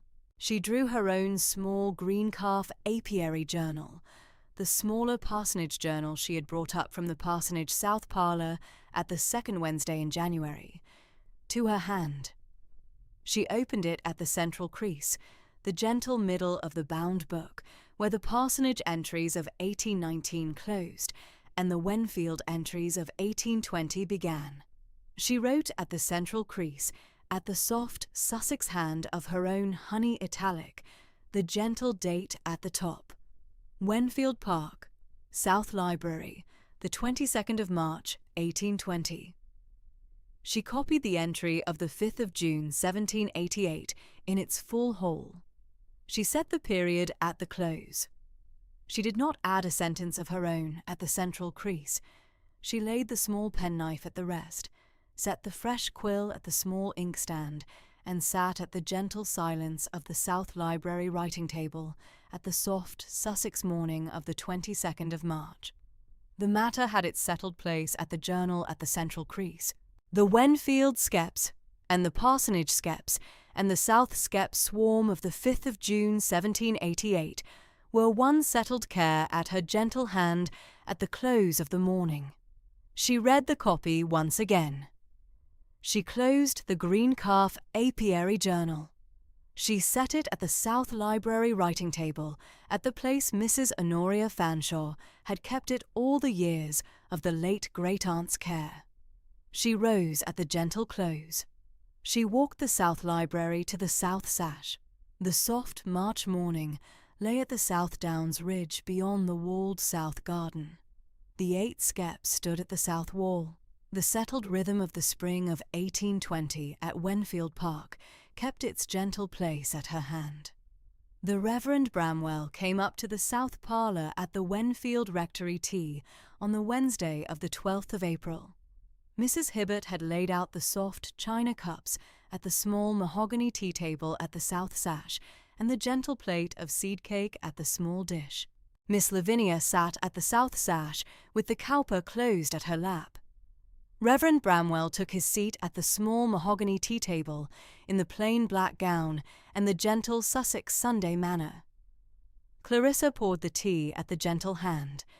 She set the matter to him direct. Reverend Bramwell, I have at the South Library writing table opened my great-aunt's green calf apiary journal at the page of June 1788, and I have read at Mrs. Fanshawe's own settled hand the entry of the 5th of June, 1788. Mrs. Fanshawe was at the marriage of my late mother at St. Mary's of Wenfield on the Downs. I have not in the 28 years of my life known. Did Mrs. Fanshawe at her own settled wish me to know? Reverend Bramwell set his teacup gentle at the saucer at the small mahogany tea-table. He folded his hands at his plain black gown. He gave Clarissa his quiet Sussex answer. Miss Fanshawe, the matter is at the gentle hand of your late great-aunt's settled wish.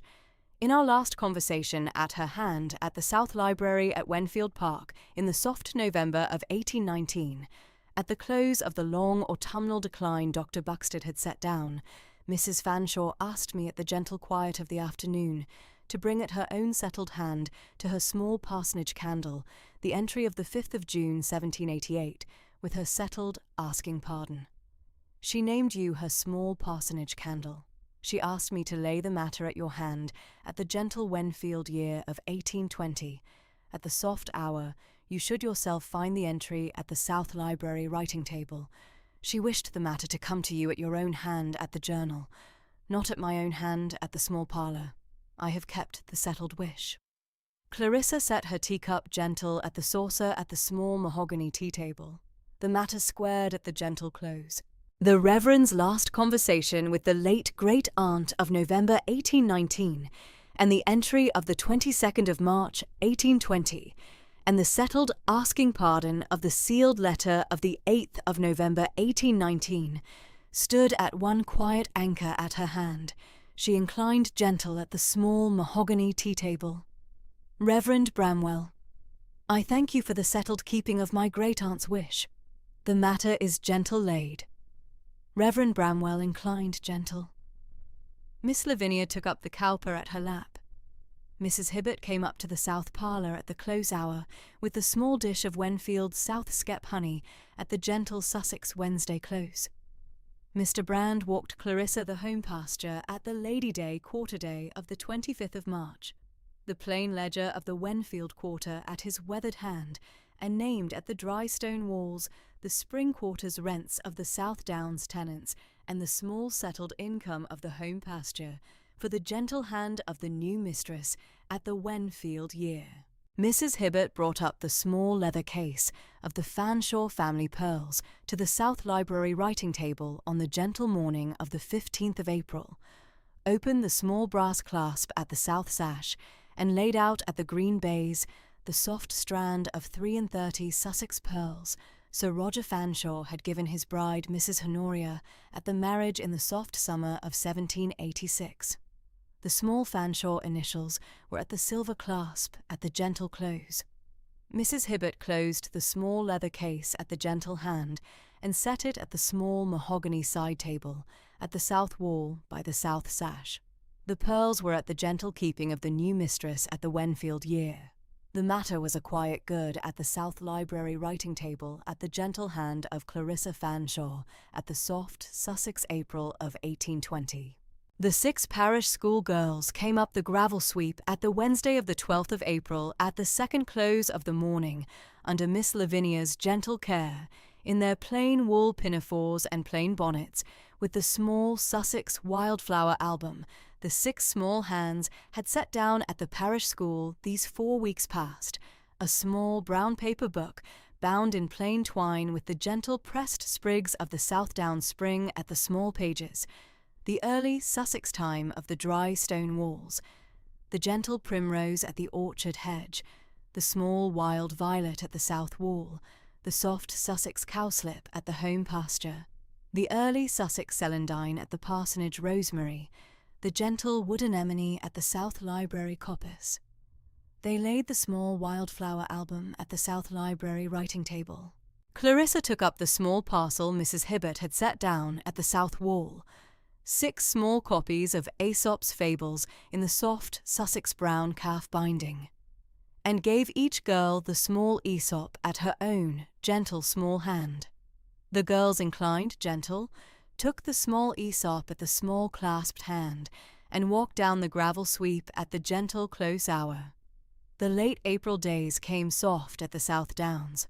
The first week of half-mourning eased at the gentle close of the 4 months Mrs. Hibbert had settled at the housekeeper's keys, and the plain, unrelieved black mourning gabardine Clarissa had worn since the cool December afternoon of the sealed letter at the South Parsonage garden gave way at the south wardrobe to the soft cream and peach sprigged muslin Mrs. Hibbert had laid out at the small mahogany dressing table on the Saturday morning of the 22nd of April. The cream muslin was soft Sussex cream, the small peach sprigs were gentle peach at the south sash light, and the matter eased at the gentle hand of the new mistress at the Wenfield year. Mrs. Hibbert approved at the south wardrobe. Easter Sunday came at the morning of the 23rd of April, 1820, in the gentle Sussex fashion of St. Mary's of Wenfield on the Downs.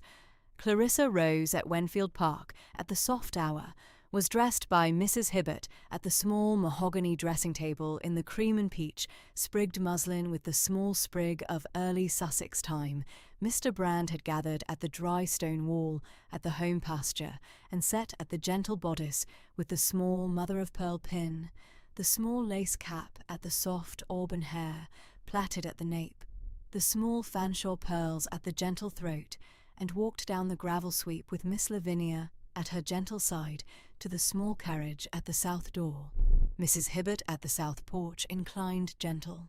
The carriage took the soft 5-mile road of the South Downs Ridge to St. Mary's of Wenfield on the Downs at the gentle Easter morning. Reverend Octavius Fanshawe stood at the parsonage south porch at the small lych gate as the carriage came up. He took his daughter at the gentle hand. They walked the south churchyard to the south porch of St. Mary's 2 and 2. Reverend Bramwell read the gentle Easter service at St. Mary's of Wenfield on the Downs at the soft Sussex hour. The 6 parish school girls sat at the small front pew at the south aisle in their plain Easter bonnets, the small Aesops at the small clasped hands. The Fanshawe family pew at the south aisle had Reverend Octavius and Clarissa side by side at the gentle Easter Sunday. The service closed at the gentle hour of the Easter morning. Reverend Bramwell gave the final blessing at the south aisle.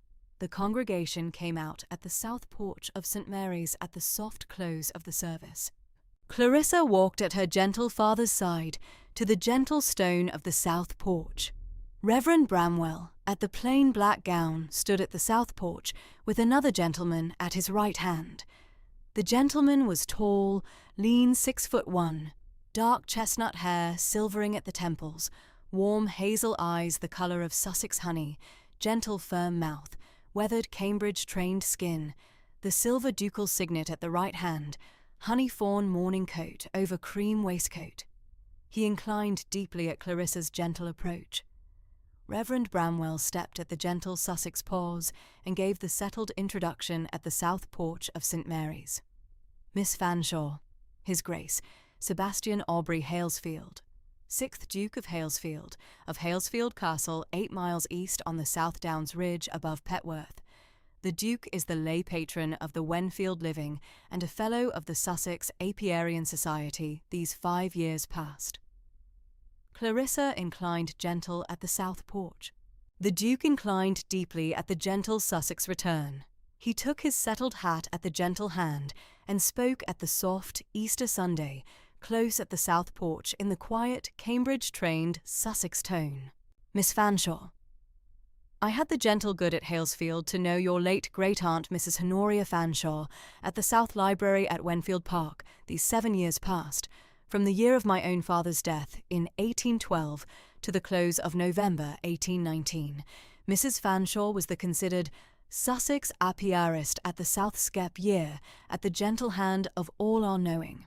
At the parish school inspection in my lay patron capacity at St. Mary's of Wenfield on the Downs in the September of 1819, I saw at Reverend Bramwell's gentle hand at the South Vestry one of the South Skep honey yield tables Mrs. Fanshawe had set down at the South Library, writing table at the Green Calf Apiary Journal.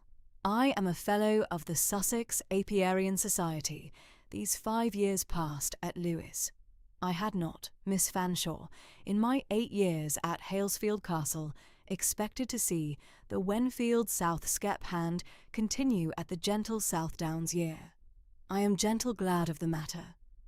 Clarissa inclined at the gentle south porch. She gave the Duke her settled answer at the soft Sussex close of the Easter morning at the gentle south porch of St. Mary's of Wenfield on the Downs. Your Grace, the Wenfield Skeps I shall continue at my late great-aunt's settled wish. The Duke inclined gentle at the south porch. The settled answer lay at the gentle stone at the close of the morning. Reverend Bramwell stepped at the gentle Sussex side. Reverend Octavius Fanshawe, at Clarissa's gentle right hand, gave the gentle parsonage inclination at the south porch. Reverend Bramwell walked the small gentle party at the south churchyard to the lich gate at the close hour.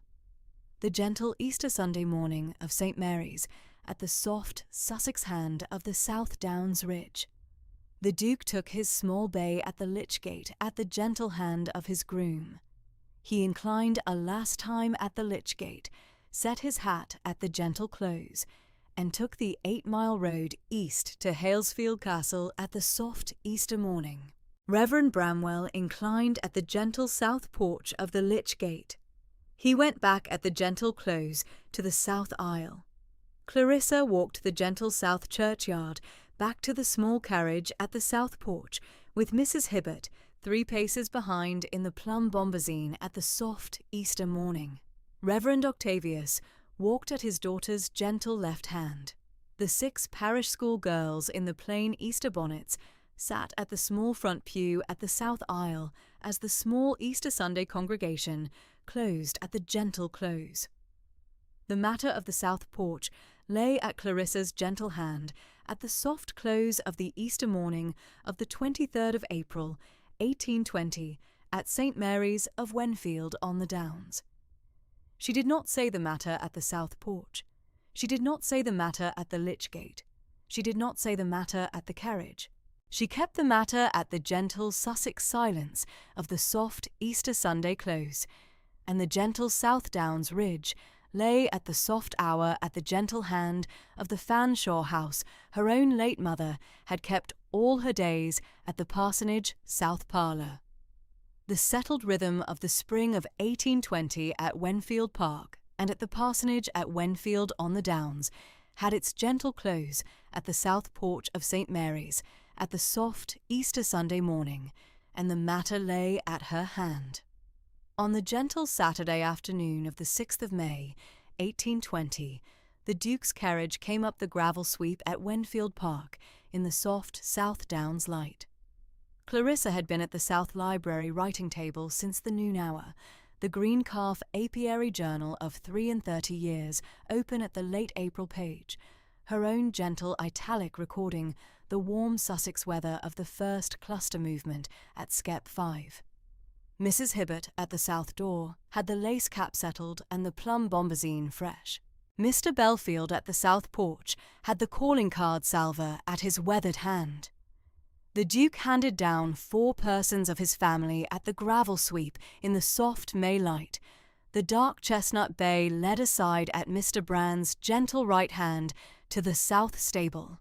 Lady Adela Halesfield was 5 years of age, soft auburn hair plaited and tied at the crown with peach ribbons, warm hazel eyes the colour of her father's, a cream cambric pelisse over a white sprigged frock. Lady Henrietta Halesfield Aubrey, the Duke's married elder sister of 38 years, had her own dark chestnut hair lately silvering, and a quiet plum silk pelisse at her shoulders. Mr. Cyprian Aubrey, her husband at 43, had the plain dark wool morning coat and a gentle reading scholar's stoop.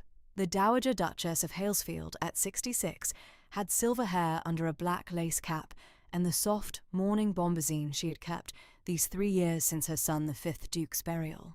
Mrs. Hibbert received them at the South Library. She had set the Chichester tea service of 1789 at the south sash, and the small plate of Sussex shortbread Mrs. Belfield had baked at the kitchen range that morning. Mr. Belfield poured. Lady Adela stood at her father's right hand with the gentle gravity a 5-year-old at her first formal call shall sometimes show, her warm hazel eyes upon Clarissa's gentle hazel eyes across the South Library. The Duke, when the tea had gone round and Mrs. Hibbert had withdrawn to the second sash to take her own cup, set down the Chichester porcelain on the tea-table and inclined to Clarissa in the soft afternoon light. He had a matter, he said, to lay at her gentle consideration. The Sussex Apiarian Society at Lewes, at the Fellows' May meeting of the second Tuesday, had set him the asking of whether Wenfield's keeper would consent to lay out a small demonstration apiary at the south slope of Halesfield Castle, where his late father, the 5th Duke, had kept his own 12 skeps in the careful Sussex manner since 1790. The south slope ground had stood neglected since his father's burial in the November of 1817. He should be very glad, he said in the gentle Sussex gravity that was his settled way, if Miss Fanshawe should consent to set out the south slope skeps at her own settled judgment, the society to bear the small charges of the new straw at Lewes and the new lime wash at the south slope.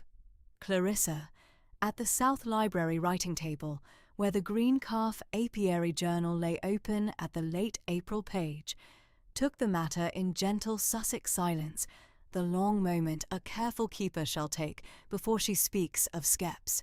She inclined to the Duke. She should consent, she said in the soft, hazel-eyed gravity of her voice, on the settled understanding that Mr. Pencourt's grandson Jeremy at Halesfield village should be the castle's keeper of the Daily Hour, and she, the careful Saturday adviser. The Duke acquiesced at his right hand. Lady Adela at 5, who had been listening in the gentle gravity of her warm hazel eyes upon Clarissa's face the length of the question, set down her own small cup of milk tea at the small table beside her father's chair, and asked at Clarissa, if the matter was at hand, whether she might help with the Skeps. Clarissa inclined to Lady Adela in soft, hazel-eyed gentleness. She should be very glad, she said in the quiet way she had at the parish school bee-day, of Lady Adela's gentle hand at the Halesfield South Slope on the Saturday hours, and at the small white veil Mrs. Belfield should have ready by the next Saturday following. Lady Adela received the answer with the settled gravity her father had at his own gentle hand, and inclined to Clarissa in 5-year-old courtesy.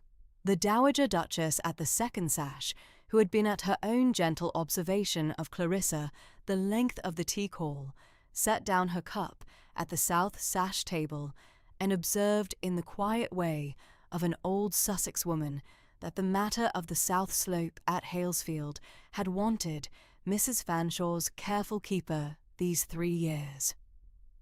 Lady Henrietta at her quiet plum-silk pelisse acquiesced at her own gentle hand. Mr. Cyprian Aubrey at his scholar's stoop inclined to Clarissa in the gentle manner of a careful brother-in-law. The Duke's family took their leave at the south door at the close of the hour. The Duke at the gravel sweep, his honey-fawn morning coat over the cream waistcoat in the soft May light, inclined to Clarissa with the gentle Sussex gravity that was his settled way, and asked if he might call at the South Library on the Tuesday following. The Tuesday calls at the South Library of Wenfield Park began at the second Tuesday of May, and continued through the May fortnight and the June fortnight following. At the gentle afternoon hour, Mrs. Hibbert kept the tea service ready, and the south sash open to the warm South Downs air. Mrs. Belfield at the kitchen range had the small plate of Sussex shortbread ready at the dresser by the noon hour, and Mr. Belfield at the south sideboard had the gentle service tray at his weathered right hand for the careful carrying up at the second Tuesday and at each Tuesday following. Reverend Octavius Fanshawe, Clarissa's widowed father at the parsonage at Wenfield on the Downs, came over for the May fortnight to the South Library at his daughter's gentle asking, and sat at the second sash with his small mahogany sewing table and the careful Sussex hand he had at the mending of his own black gown. Mrs. Hibbert took the gentle chaperonage at the third sash. The Duke brought up at the first Tuesday call his own privately printed notes on Sussex apiarian practice of 1816. The small honey-fawn quarto of 54 pages from the Lewis Press of Mr. Bagshaw, with the gentle society arms at the title page. Clarissa had not read the notes before. The Duke had not, at his own gentle observation, set out at his Sussex survey of 1816, the Wenfield head gardener, Mr. Pencott's, careful 1788 swarm record, the matter having been at Mrs. Fanshaw's private Greencalf apiary journal at the Wenfield South Library writing table, and not at the Society's published rolls at Lewes. They read the notes together at the South Library reading lectern through the gentle May Tuesdays and the gentle June Tuesdays. Reverend Octavius at his careful Sussex mending at the second sash, Mrs. Hibbert at her gentle chaperonage at the third sash, the warm South Downs air at the south sash, the Greencalf apiary journal of Mrs. Fanshawe at the writing table to the Duke's right hand for the careful 1788 cross-reference. On the Tuesday afternoon of the 23rd of May, at the reading lectern in the South Library, the Duke had been at the careful matter of his own notes page 9, the south slope skep orientation against the prevailing southwest wind, and had set down the small green pencil at the inner margin of the page, to take her gentle Sussex opinion. Clarissa, who had been at her own attentive reading at his right shoulder, looked up at the small movement of the green pencil. The Duke's warm hazel eyes were upon her face. She had not, at the gentle moment of the lifting of her own warm hazel eyes from the page, intended the moment of meeting his. The meeting had been one quiet half-second longer than the page margin had required, and her gentle Sussex hand at the lectern had felt, in the warm May afternoon light at the south sash, the small soft falling into place she had not before known at a reading lectern with any gentleman of her acquaintance, and she had returned at the small lowering of her warm hazel eyes to the page margin of his careful 1816 notes, with the quiet settled understanding that the small soft falling into place at the South Library reading lectern was a matter she should consider in the gentle Sussex hours of the Tuesday evening following. The Wednesday walks at the home pasture began at the third Wednesday of May. The Duke rode over the 8 miles of the South Downs road from Halesfield Castle at the gentle mid-morning hour, the dark chestnut bay at the gravel sweep, the silver ducal signet at his right hand, the honey fawn morning coat or the soft fawn riding coat at the change of the weather. Clarissa met him at the south porch, with Mrs. Hibbert at gentle chaperonage at the gravel sweep. They walked the home pasture at the southeast corner, where the dry stone wall ran along the boundary of the apple and pear orchard.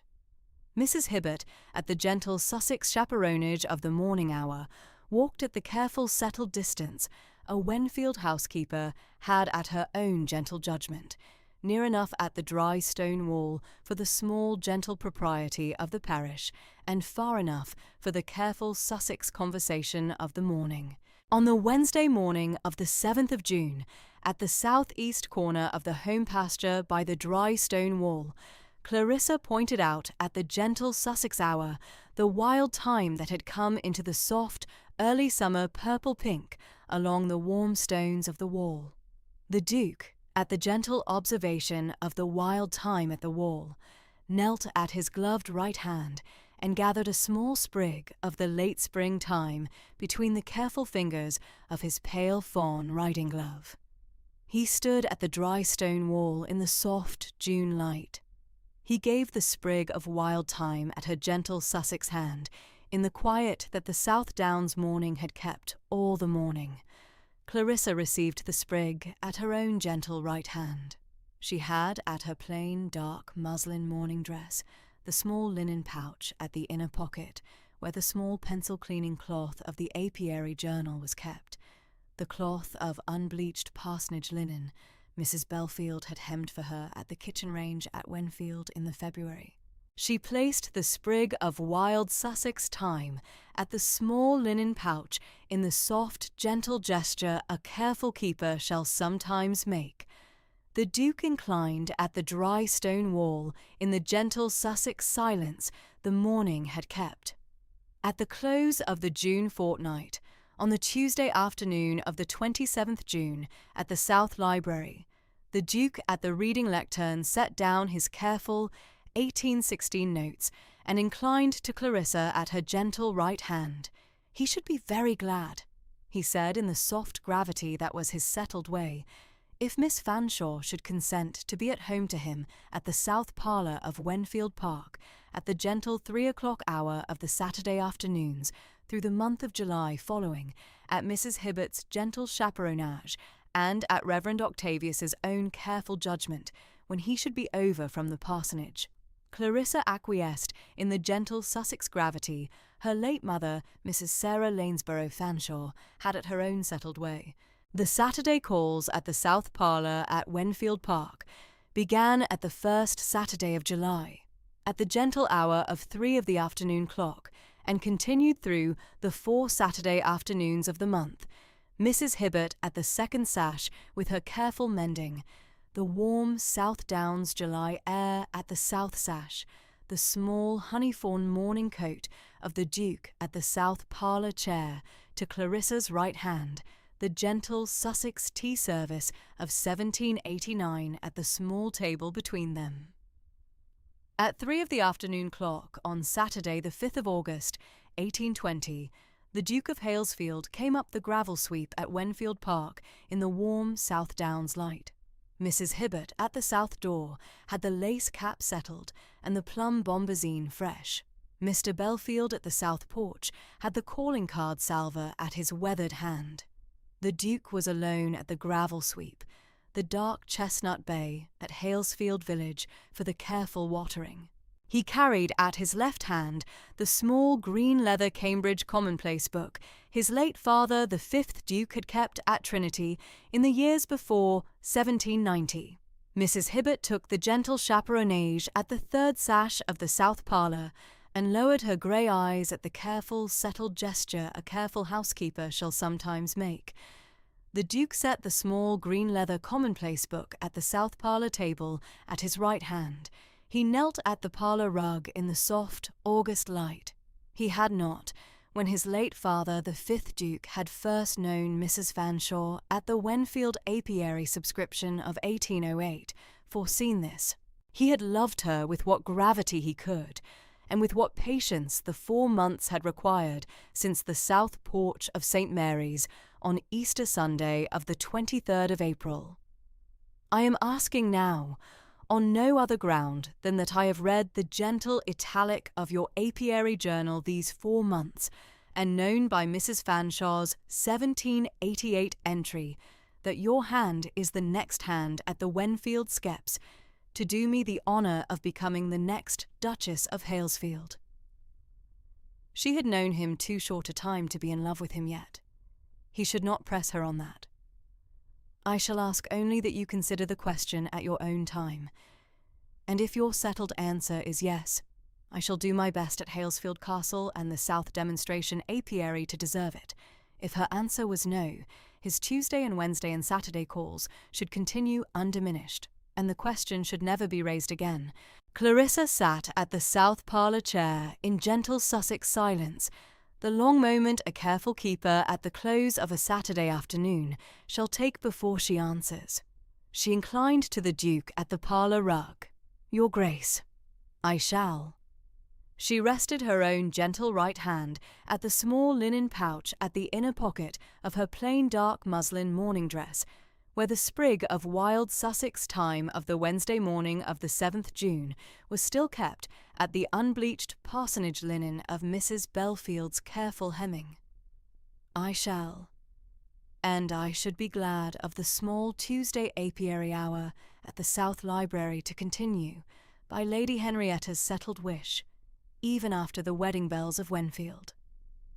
The Duke at the parlour rug, his warm hazel eyes upon her face in the soft August light, inclined at his right hand to the small green leather commonplace book of his late father at the south parlour table. He spoke in the gentle Sussex gravity that was his settled way. My dear Miss Fanshawe, I had not, until this Saturday minute at the parlour rug, foreseen the gentle Sussex quiet at the close of the Tuesday hour shall be the small candle of my own Halesfield evenings to come. I am very gratified by your settled answer. He rose at the parlour rug. He took her gentle right hand at his own gloved right hand and inclined to her in the quiet manner of a Sussex gentleman at the close of the asking. Mrs. Hibbert at the 3rd sash, who had taken the gentle chaperonage in the careful settled way of a Wenfield housekeeper, rose at her cap and inclined to the Duke at the south parlour door in soft Sussex composure, and went up the south stair to fetch Lady Adela from the small upstairs sitting-room where the Dowager Duchess had brought her over from Halesfield at the morning hour for the careful waiting of the Saturday afternoon answer.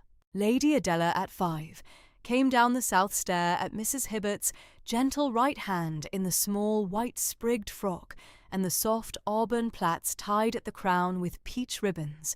She stood at the south parlour rug at her father's right hand and looked at Clarissa in the warm hazel-eyed gravity a 5-year-old at the gentle hour shall sometime show.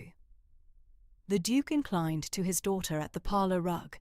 He told her in the soft Sussex way Miss Fanshawe had consented to become her stepmother at the close of the September following, and Mrs. Honoria Fanshawe's South Skep keeper at Wenfield Park, and the careful Saturday adviser at the Halesfield Castle South Slope. Lady Adela took the matter at her own gentle 5-year-old gravity, the long Sussex moment a small child shall sometimes take. She looked at Clarissa at the south parlour rug. She looked at her father, at his honey-fawn morning coat. She inclined to Clarissa at the south parlour rug in the soft, settled courtesy the Dowager Duchess had at her own careful training of her granddaughter at Halesfield Castle. She should be very glad, she said in the small, clear voice of a 5-year-old at the gentle Sussex hour, of Miss Fanshawe at Halesfield Castle as her stepmother, and at the South Slope as the Saturday keeper of the Skeps. Clarissa inclined to Lady Adela at the parlour rug in the soft, hazel-eyed gentleness of her warm Sussex way.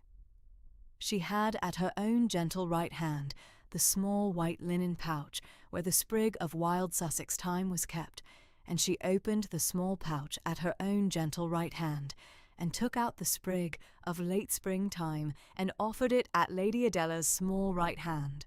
Lady Adela received the sprig at the small open palm of her own gentle right hand in the gentle 5-year-old gravity of the Sussex afternoon, and placed the sprig at the small white pocket of her cream cambric pelisse, where the small pearl button kept the pocket closed. The banns of marriage were called at St. Mary's of Wenfield on the Downs by Reverend Bramwell at the Sunday morning services of the 13th August, the 20th August, and the 27th August. Reverend Octavius Fanshawe, at his front pew of the parsonage, living acquiesced at his gentle right hand at the third Sunday. The Dowager Duchess of Halesfield, who had come over from Halesfield Castle for the 3 Sundays of the banns, sat at the second pew at the Duke's right hand.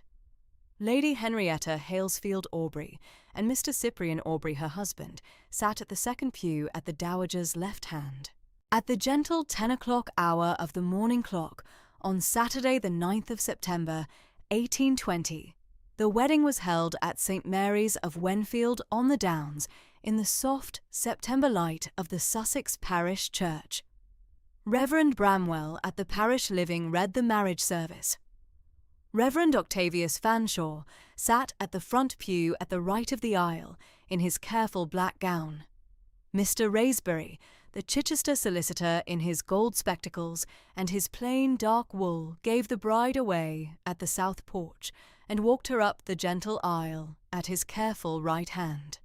Lady Henrietta Halesfield Aubrey sat at the front pew at the left of the aisle with Lady Adela Halesfield at her own right hand in the small white cambric frock Mrs. Penbridge, the village dressmaker, had made for the day.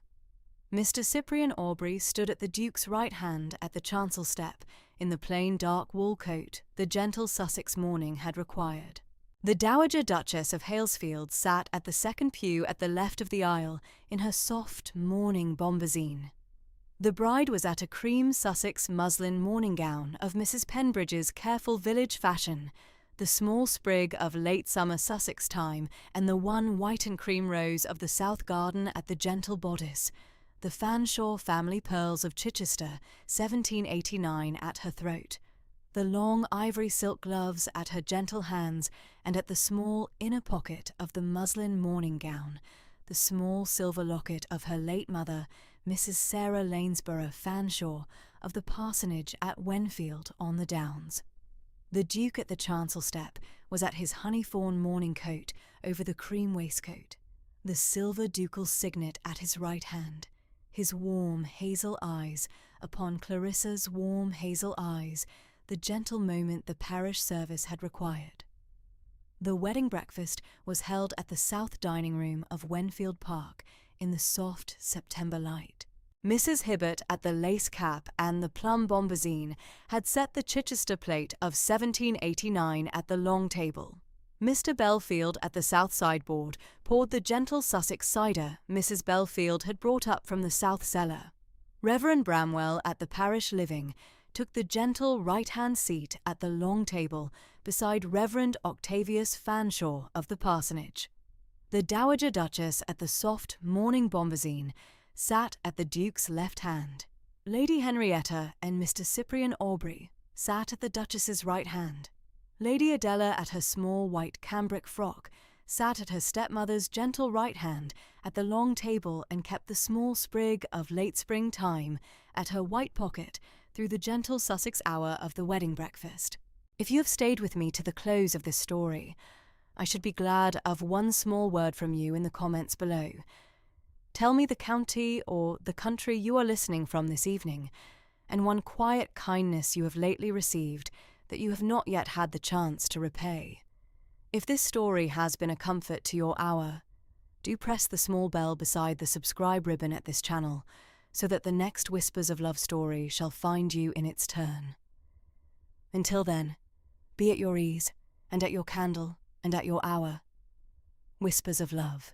And so, on the gentle September morning of the 9th September, 1820, in the parish church of St. Mary's of Wenfield on the Downs, in the soft Sussex fashion the Fanshawe family kept all their days, Miss Clarissa Fanshawe, who had sat in gentle Sussex silence at the South Parsonage garden on the cool December afternoon of the 26th, and heard read aloud by the Reverend Bramwell the sealed letter of the great aunt she had never met, became, by the patient asking of the 6th Duke of Halesfield, the 11th Duchess of Halesfield, in the gentle Sussex fashion her own late mother, Mrs. Sarah Lanesborough Fanshawe, had kept all her days.